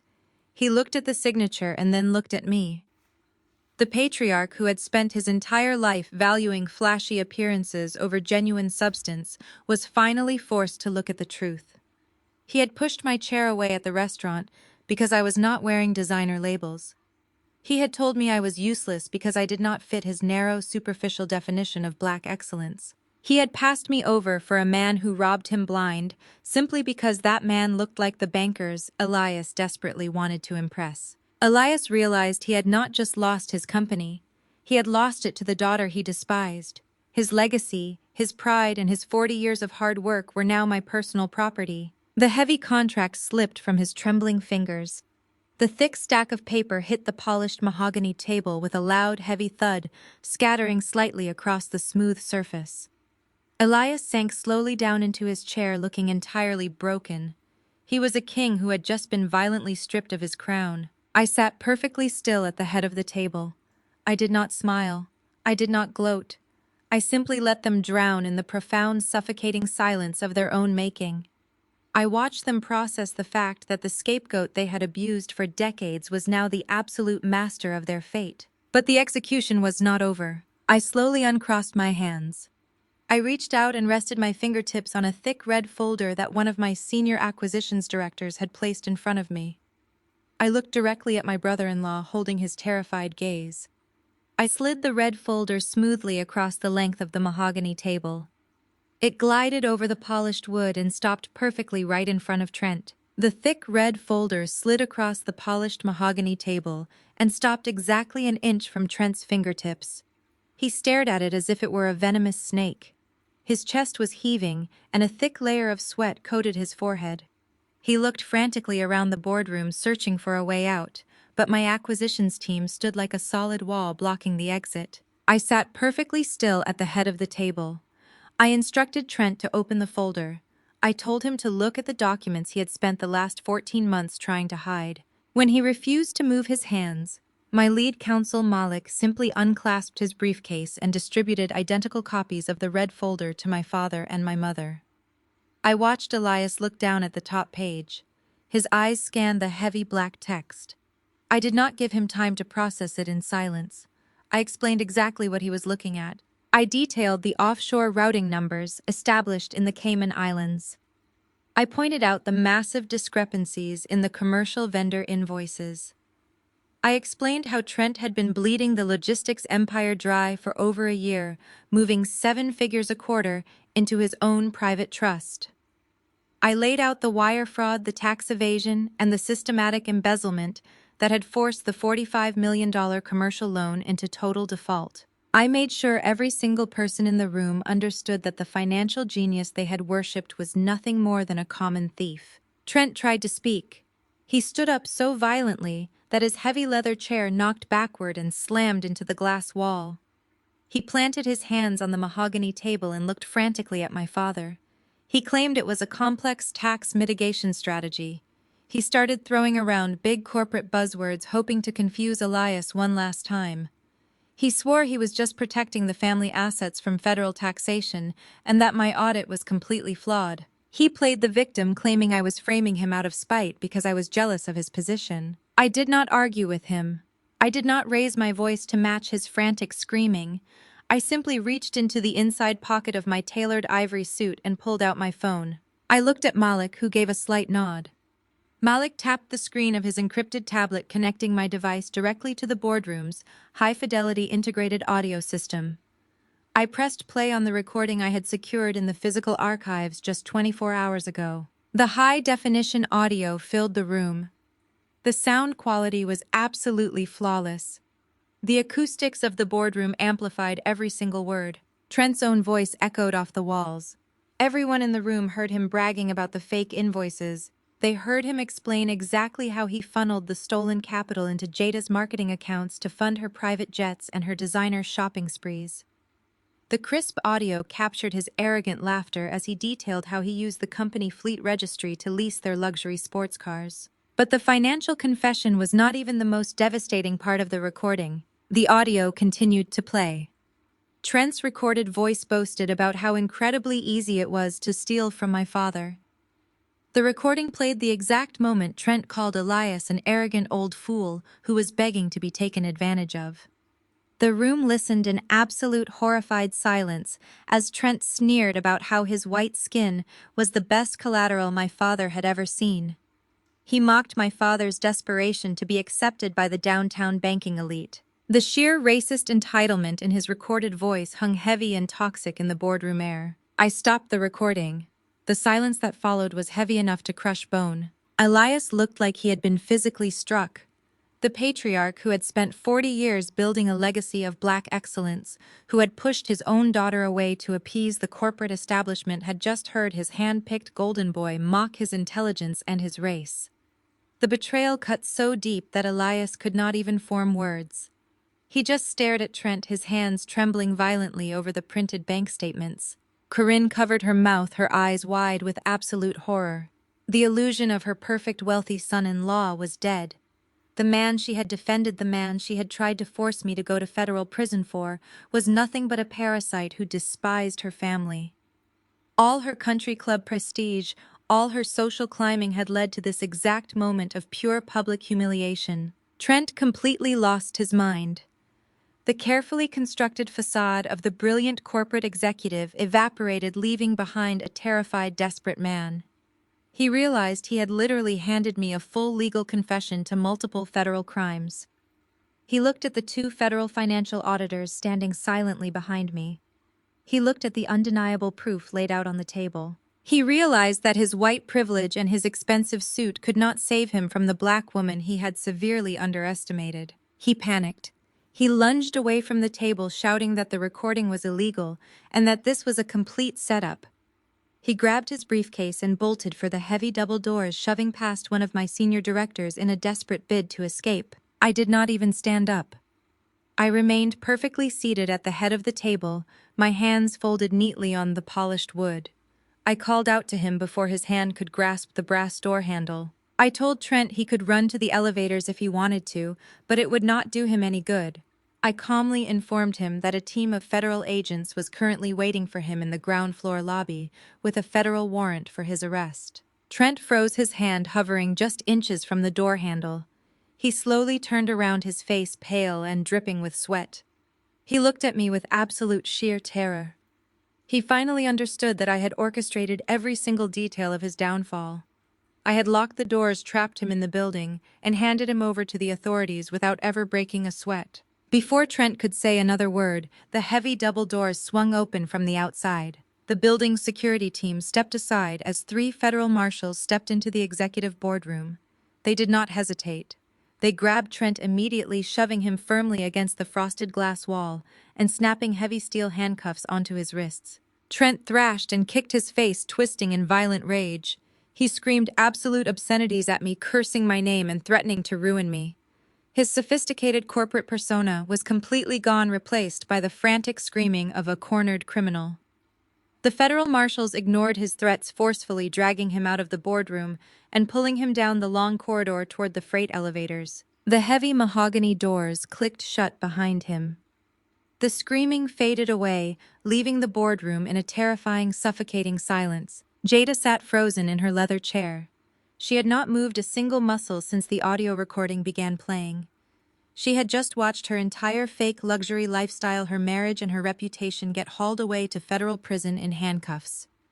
She looked down at her hands, realizing that she was now personally liable for millions of dollars in stolen funds. Then Jada slowly turned her head. She looked past the federal auditors and the senior acquisitions team. She looked directly at me, sitting quietly at the head of the table. Her eyes were wide and filled with desperate, pleading tears. In that moment, looking at the sister she had mocked and humiliated her entire life, she suddenly remembered that we shared the same blood. I watched Elias rise to his full height. His chest heaved with deep, ragged breaths.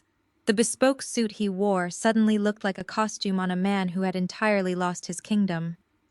For 40 years, his anger had been the absolute law of the family. Whenever he raised his voice, Corinne would fall into line, Jada would cower, and I was expected to disappear into the shadows. He used his physical presence and his booming voice to crush any dissent and enforce his narrative of power. He planted his hands firmly on the boardroom table, leaning forward to glare at me with a furious, desperate intensity. He was trying to summon the ghost of his former authority, trying to command a room that no longer belonged to him. "You listen to me right now," Zaria Elias bellowed, his voice vibrating with a harsh, ragged edge. "I do not care what kind of fancy corporate paperwork your lawyers brought into my building. I do not care what kind of predatory banking tricks you pulled to buy up my commercial loans. I built this entire logistics empire from the dirt up. I spent 4 decades bleeding for this legacy. This is my company. This is my boardroom, and I am your father." He pointed a thick, trembling finger directly at my face, his eyes wide with wild, irrational defiance. "You are going to call off your federal agents," Elias demanded, striking the table again for emphasis. "You are going to void these repossession orders, and you are going to restore the operational liquidity to my accounts immediately. I will not stand here and watch you destroy your sister and disrespect your mother. You will show me the respect I deserve as the patriarch of this family. You will drop this hostile takeover right now and hand my life's work back to me." I did not flinch. I did not shrink back into my chair. I sat perfectly still at the head of the mahogany table. My hands folded neatly in front of me. I looked up at the man who had spent my entire life making sure I felt entirely worthless. I looked at the father who had gladly handed his legacy over to a white man simply because he hated the idea of a quiet black woman holding power. I let his furious commands echo off the glass walls and fade into a pathetic, empty silence. I leaned forward slightly, resting my forearms on the polished wood. I looked Elias dead in the eye, stripping away every ounce of daughterly submission I had ever possessed. "I do not sit with a poor, useless kid," I said. The words cut through the room with the precision of a surgical blade. I repeated the exact sentence he had sneered at me in the steakhouse just days ago. I threw his own toxic arrogance right back into his face. Elias froze. The color drained from his flushed cheeks. His mouth opened slightly, but no sound emerged. The realization of his own brutal hypocrisy hit him with staggering force.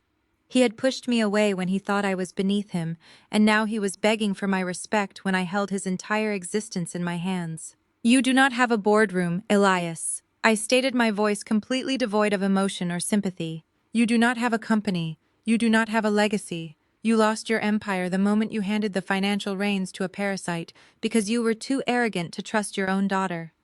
You let Trent drain your life's work dry because you wanted to play golf with the downtown bankers. You built a kingdom on a foundation of prejudice and pride, and it completely rotted away right under your feet." I picked up the final page of the acquisition contract, holding it up so he could see my signature one more time. "I am not your financial savior, Elias. I continued my tone, dropping to a cold, authoritative register. I am the primary debt holder of a severely distressed asset. I am here to execute a total corporate restructuring, and my very first executive action is the immediate and permanent removal of the current leadership.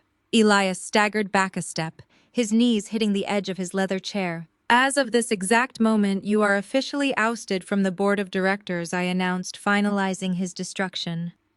You are stripped of your title as Chief Executive Officer. You are terminated for gross financial negligence and a catastrophic failure of fiduciary duty. You have zero operational authority within Obsidian Capital or any of its subsidiaries. I signaled to my security team standing by the frosted glass doors. Your personal effects will be boxed up and shipped to your residence, I informed him. You have exactly 2 minutes to gather your coat and exit my building before my team physically escorts you to the street. Your access credentials have already been deactivated. You are nothing more than a trespasser in this facility. Elias collapsed back into his chair, utterly destroyed. The booming patriarch was gone, replaced by a broken, bankrupt old man. He stared blankly at the mahogany table, his entire identity erased by a single signature. Suddenly, a frantic movement broke the stillness at the side of the table. Corinne, who had been sitting in paralyzed horror, lunged forward. She reached her hands across the polished wood, desperately trying to grab my arm. "Zaria, please." Corinne wept, her carefully styled hair falling out of place. Her voice was high and panicked, stripped of all her usual aristocratic poise. She was grasping at straws, trying to deploy a maternal warmth she had never actually possessed. "My brilliant, beautiful daughter, please listen to me. We made mistakes. We were blind to what Trent was doing.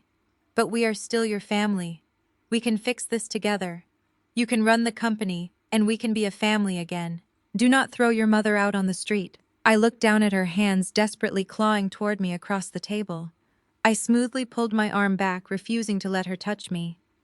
I looked at the woman who had forged my signature to steal my grandmother's trust fund.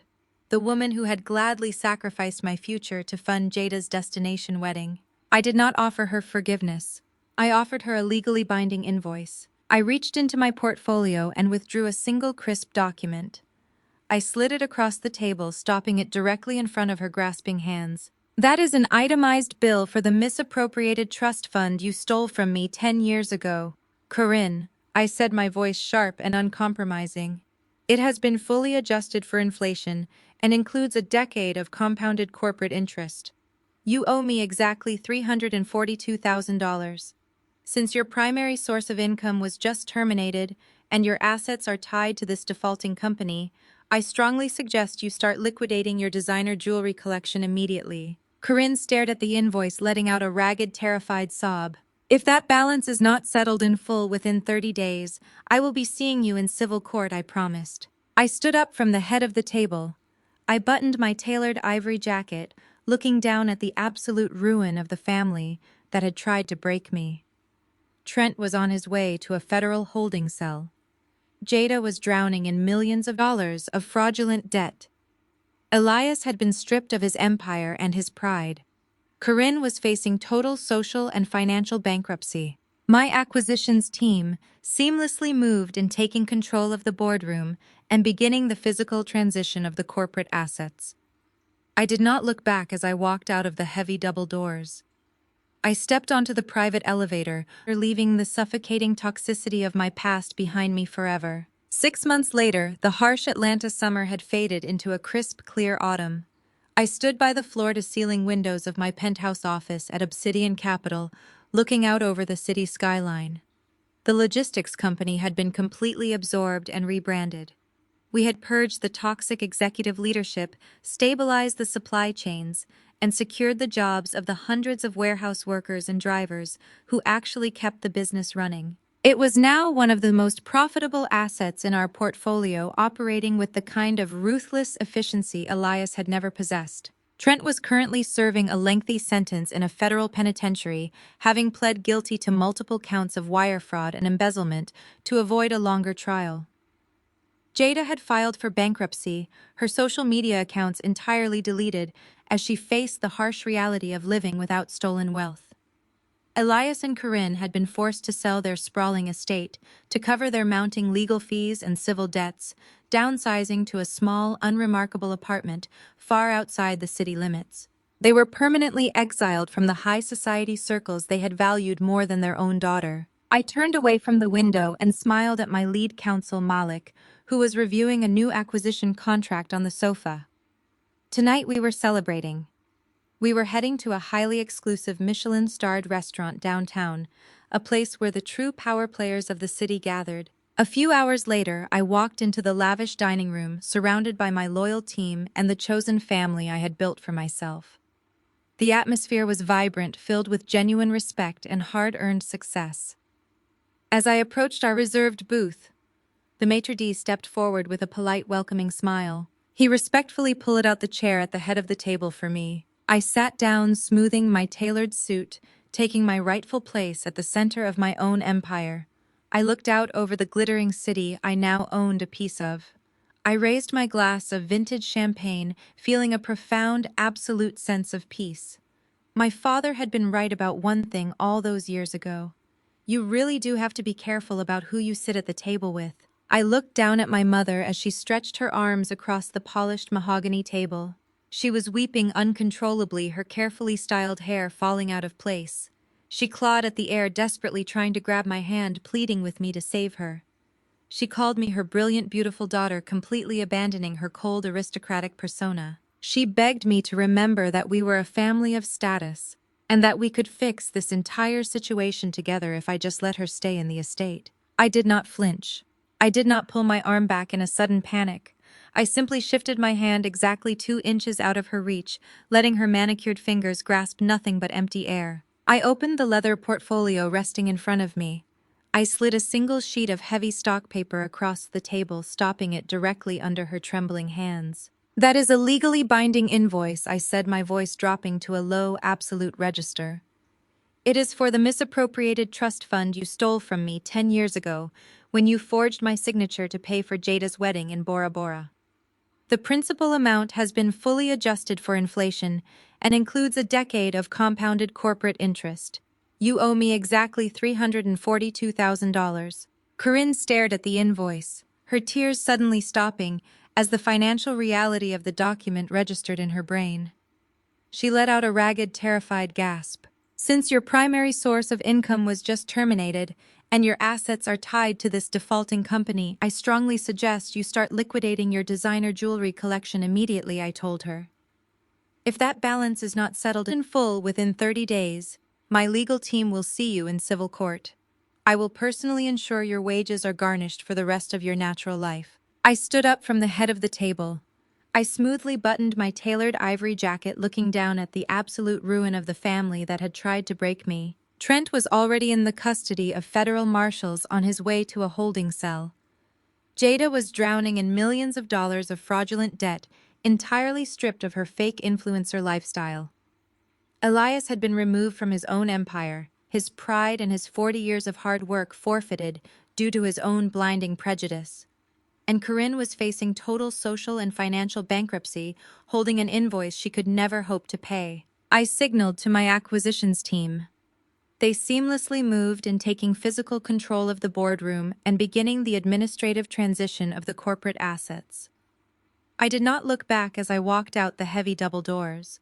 I stepped onto the private elevator, leaving the suffocating toxicity of my past behind me forever. The aftermath of that Friday morning was swift and utterly merciless. Trent realized very quickly that his white privilege could not save him from a mountain of irrefutable digital evidence and a recorded confession. Faced with the prospect of decades in a federal penitentiary, he took a plea deal. He was sentenced to 8 years in a federal correctional facility. His expensive suits were replaced by a standard-issue uniform, and his arrogant corporate persona was completely destroyed. Jada filed for total bankruptcy less than a month later, without Trent's embezzled funds to subsidize her life. The facade crumbled overnight. The luxury dealership repossessed her imported SUVs right out of the parking garage of her upscale condo.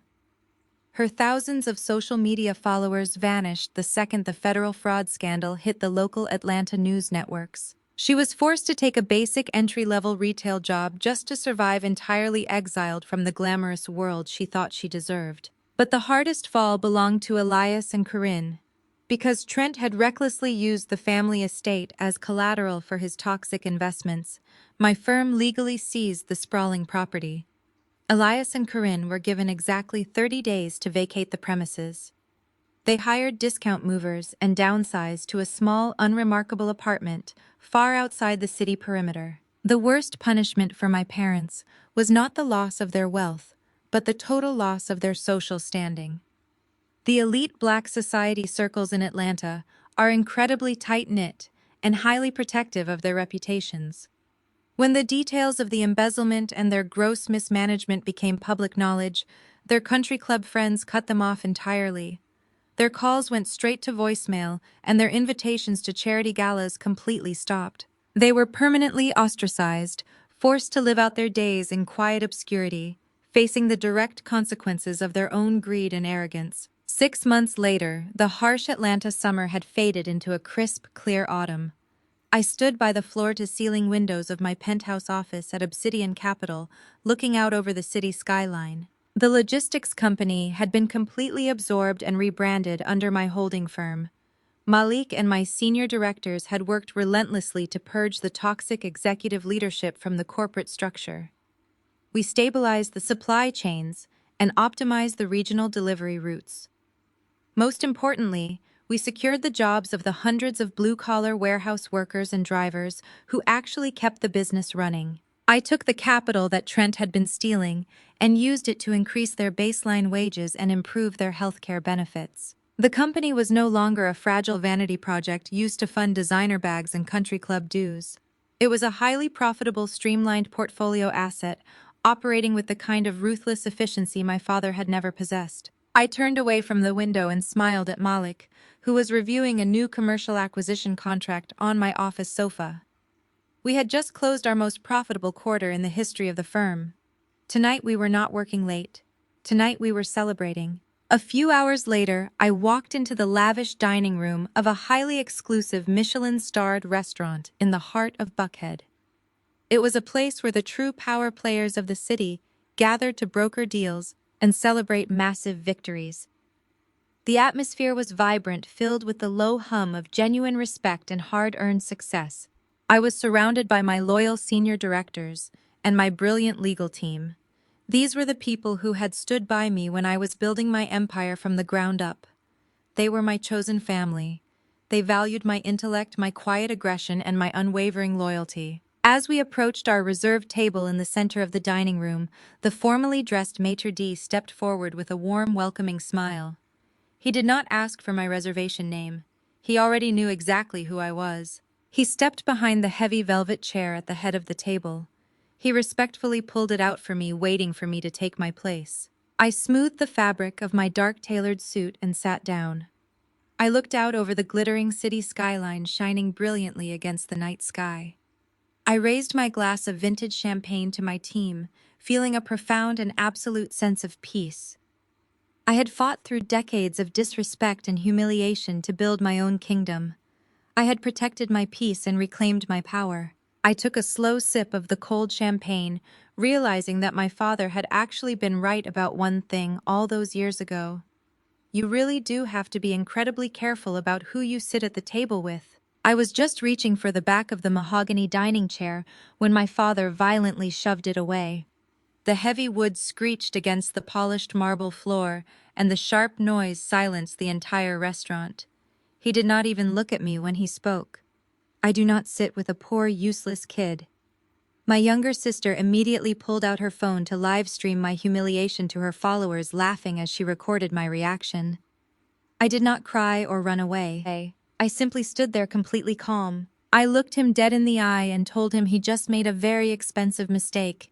They had absolutely no idea that the quiet sister they were mocking was about to dismantle their entire empire. My name is Kendra. I am 35 years old. If you have ever been the black sheep of your family, the one who had to work 10 times as hard just to be treated like you were invisible, let me know where you are watching from in the comments. Hit the like button and subscribe, because you will want to hear how I turned a lifetime of disrespect into the ultimate lesson in power. The setting for my public execution was an ultra-exclusive steakhouse in downtown Atlanta. Crystal chandeliers cast a warm golden glow over white tablecloths and premium leather booths. We were supposed to be celebrating the 40th anniversary of my father Elias founding his logistics company. It was a proud milestone for a Black-owned business in the South. But in my family, success was a weapon used to bludgeon anyone who did not fit a very specific superficial aesthetic. I arrived precisely on time, wearing an unbranded but impeccably tailored charcoal suit.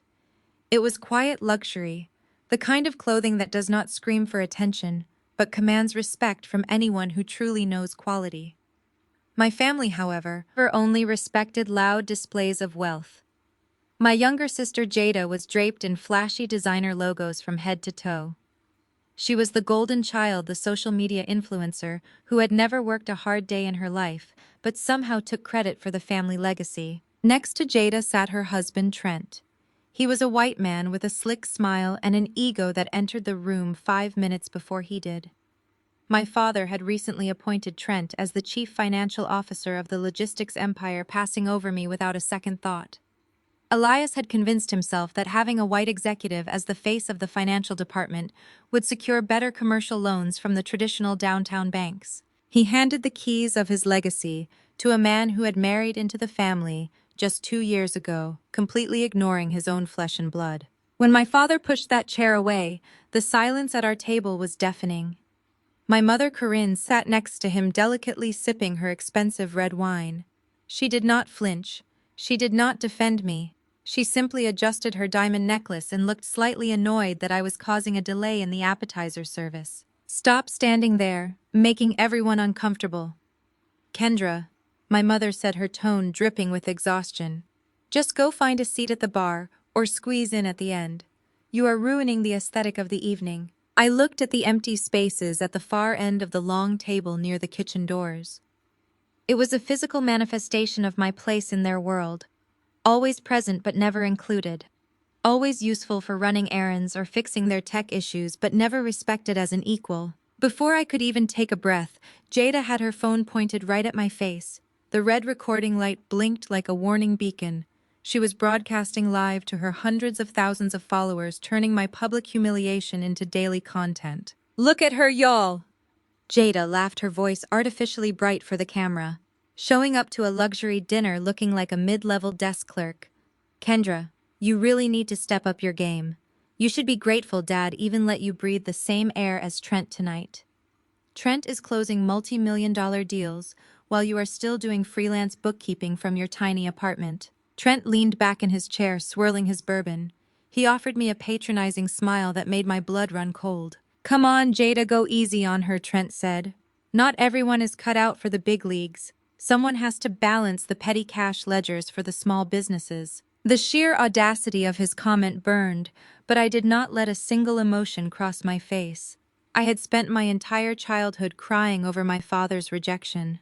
I had spent my 20s exhausting myself trying to earn a place at his table by bringing him flawless financial models and brilliant restructuring plans. He had dismissed every single one, telling me I lacked the aggressive edge needed to survive in the corporate world. What Elias and the rest of my family did not know was that I had taken that aggressive edge and built an empire of my own. While they thought I was a struggling freelance accountant, scraping by in a small apartment, I was actually the founder and managing partner of Obsidian Capital. My firm specialized in acquiring and restructuring distressed assets. I navigated the most ruthless sectors of private equity, commanding boardrooms and liquidating multi-million-dollar portfolios before breakfast. The tailored suit I was wearing cost more than Jada's entire flashy outfit, but I had long ago stopped needing their validation to know my worth. I looked at the camera lens on Jada's phone, then shifted my gaze to my father. He was already ignoring me, signaling the waiter to bring another round of drinks. He looked so incredibly proud of the table he had assembled. A compliant wife, a beautiful socialite daughter, and a smug son-in-law who he believed would elevate his business to the next level. In that moment, all the residual pain from my childhood evaporated. The desperate little girl who just wanted her father to look at her with pride was entirely gone. She was replaced entirely by the ruthless private equity executive that I had become. They wanted to treat me like a poor, useless kid. I was going to let them play that game until the trap snapped shut. I did not raise my voice. I did not swat Jada's phone away. I simply stood my ground, my posture perfectly straight. The extreme calm I projected seemed to unnerve Trent slightly. His arrogant smile faltered for a fraction of a second as my eyes locked onto his. "Are you deaf?" Kendra, my father, snapped, finally looking back at me. "I said I am not sitting with you. Go to the end of the table or leave. We are celebrating real success tonight." "I am sure you are," I said, my voice smooth and dangerously even. "It is quite a milestone, Elias. 40 years of building a legacy, only to hand it over to someone who treats your life's work like a personal piggy bank." Trent stiffened his knuckles, turning white around his glass of bourbon. "What is that supposed to mean?" he demanded. Before I could answer, the head waiter approached our table, carrying a thick black leather folder. The atmosphere shifted from tense hostility to sudden anticipation. The dinner had been extravagant, featuring imported Wagyu beef, vintage champagne, and rare seafood towers. The family had spared absolutely no expense to celebrate their perceived wealth and status. The waiter respectfully stepped toward Elias, attempting to hand him the bill. My father held up a hand adorned with a heavy gold watch and pointed directly at me. "Give it to her," Elias instructed loudly, ensuring the neighboring tables could hear. "Since she contributes absolutely nothing to the family business, she can at least make herself useful by paying for our celebration. Consider it an entry fee for being allowed to stand near us." The waiter looked incredibly uncomfortable, caught in the crossfire of our toxic family dynamic. He hesitantly extended the leather folder toward me. I knew exactly what kind of damage an evening like this would do to a normal bank account. The total was easily $14,000. The greatest lesson we can take away from this story is that your worth is never defined by those who are too blind or prejudiced to see it. For years, Kendra was treated as a disposable outcast by her own family, simply because she refused to fit their superficial mold. She was ridiculed, dismissed, and expected to shrink so their toxic egos could shine. But instead of begging for a seat at a table that disrespected her, she worked in silence.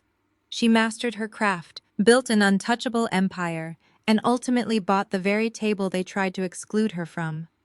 This journey teaches us that true power does not require loud validation. It requires absolute discipline, unshakable self-belief, and the courage to set ironclad boundaries. Bloodline does not give anyone the right to abuse you or steal your future. Sometimes the most profound act of self-love is walking away from the people who continuously diminish you. The ultimate sweet revenge is simply achieving massive, undeniable success on your own terms. Have you ever had to walk away from a toxic environment to build your own table? Please share your incredible story below. Hit the like button and subscribe today.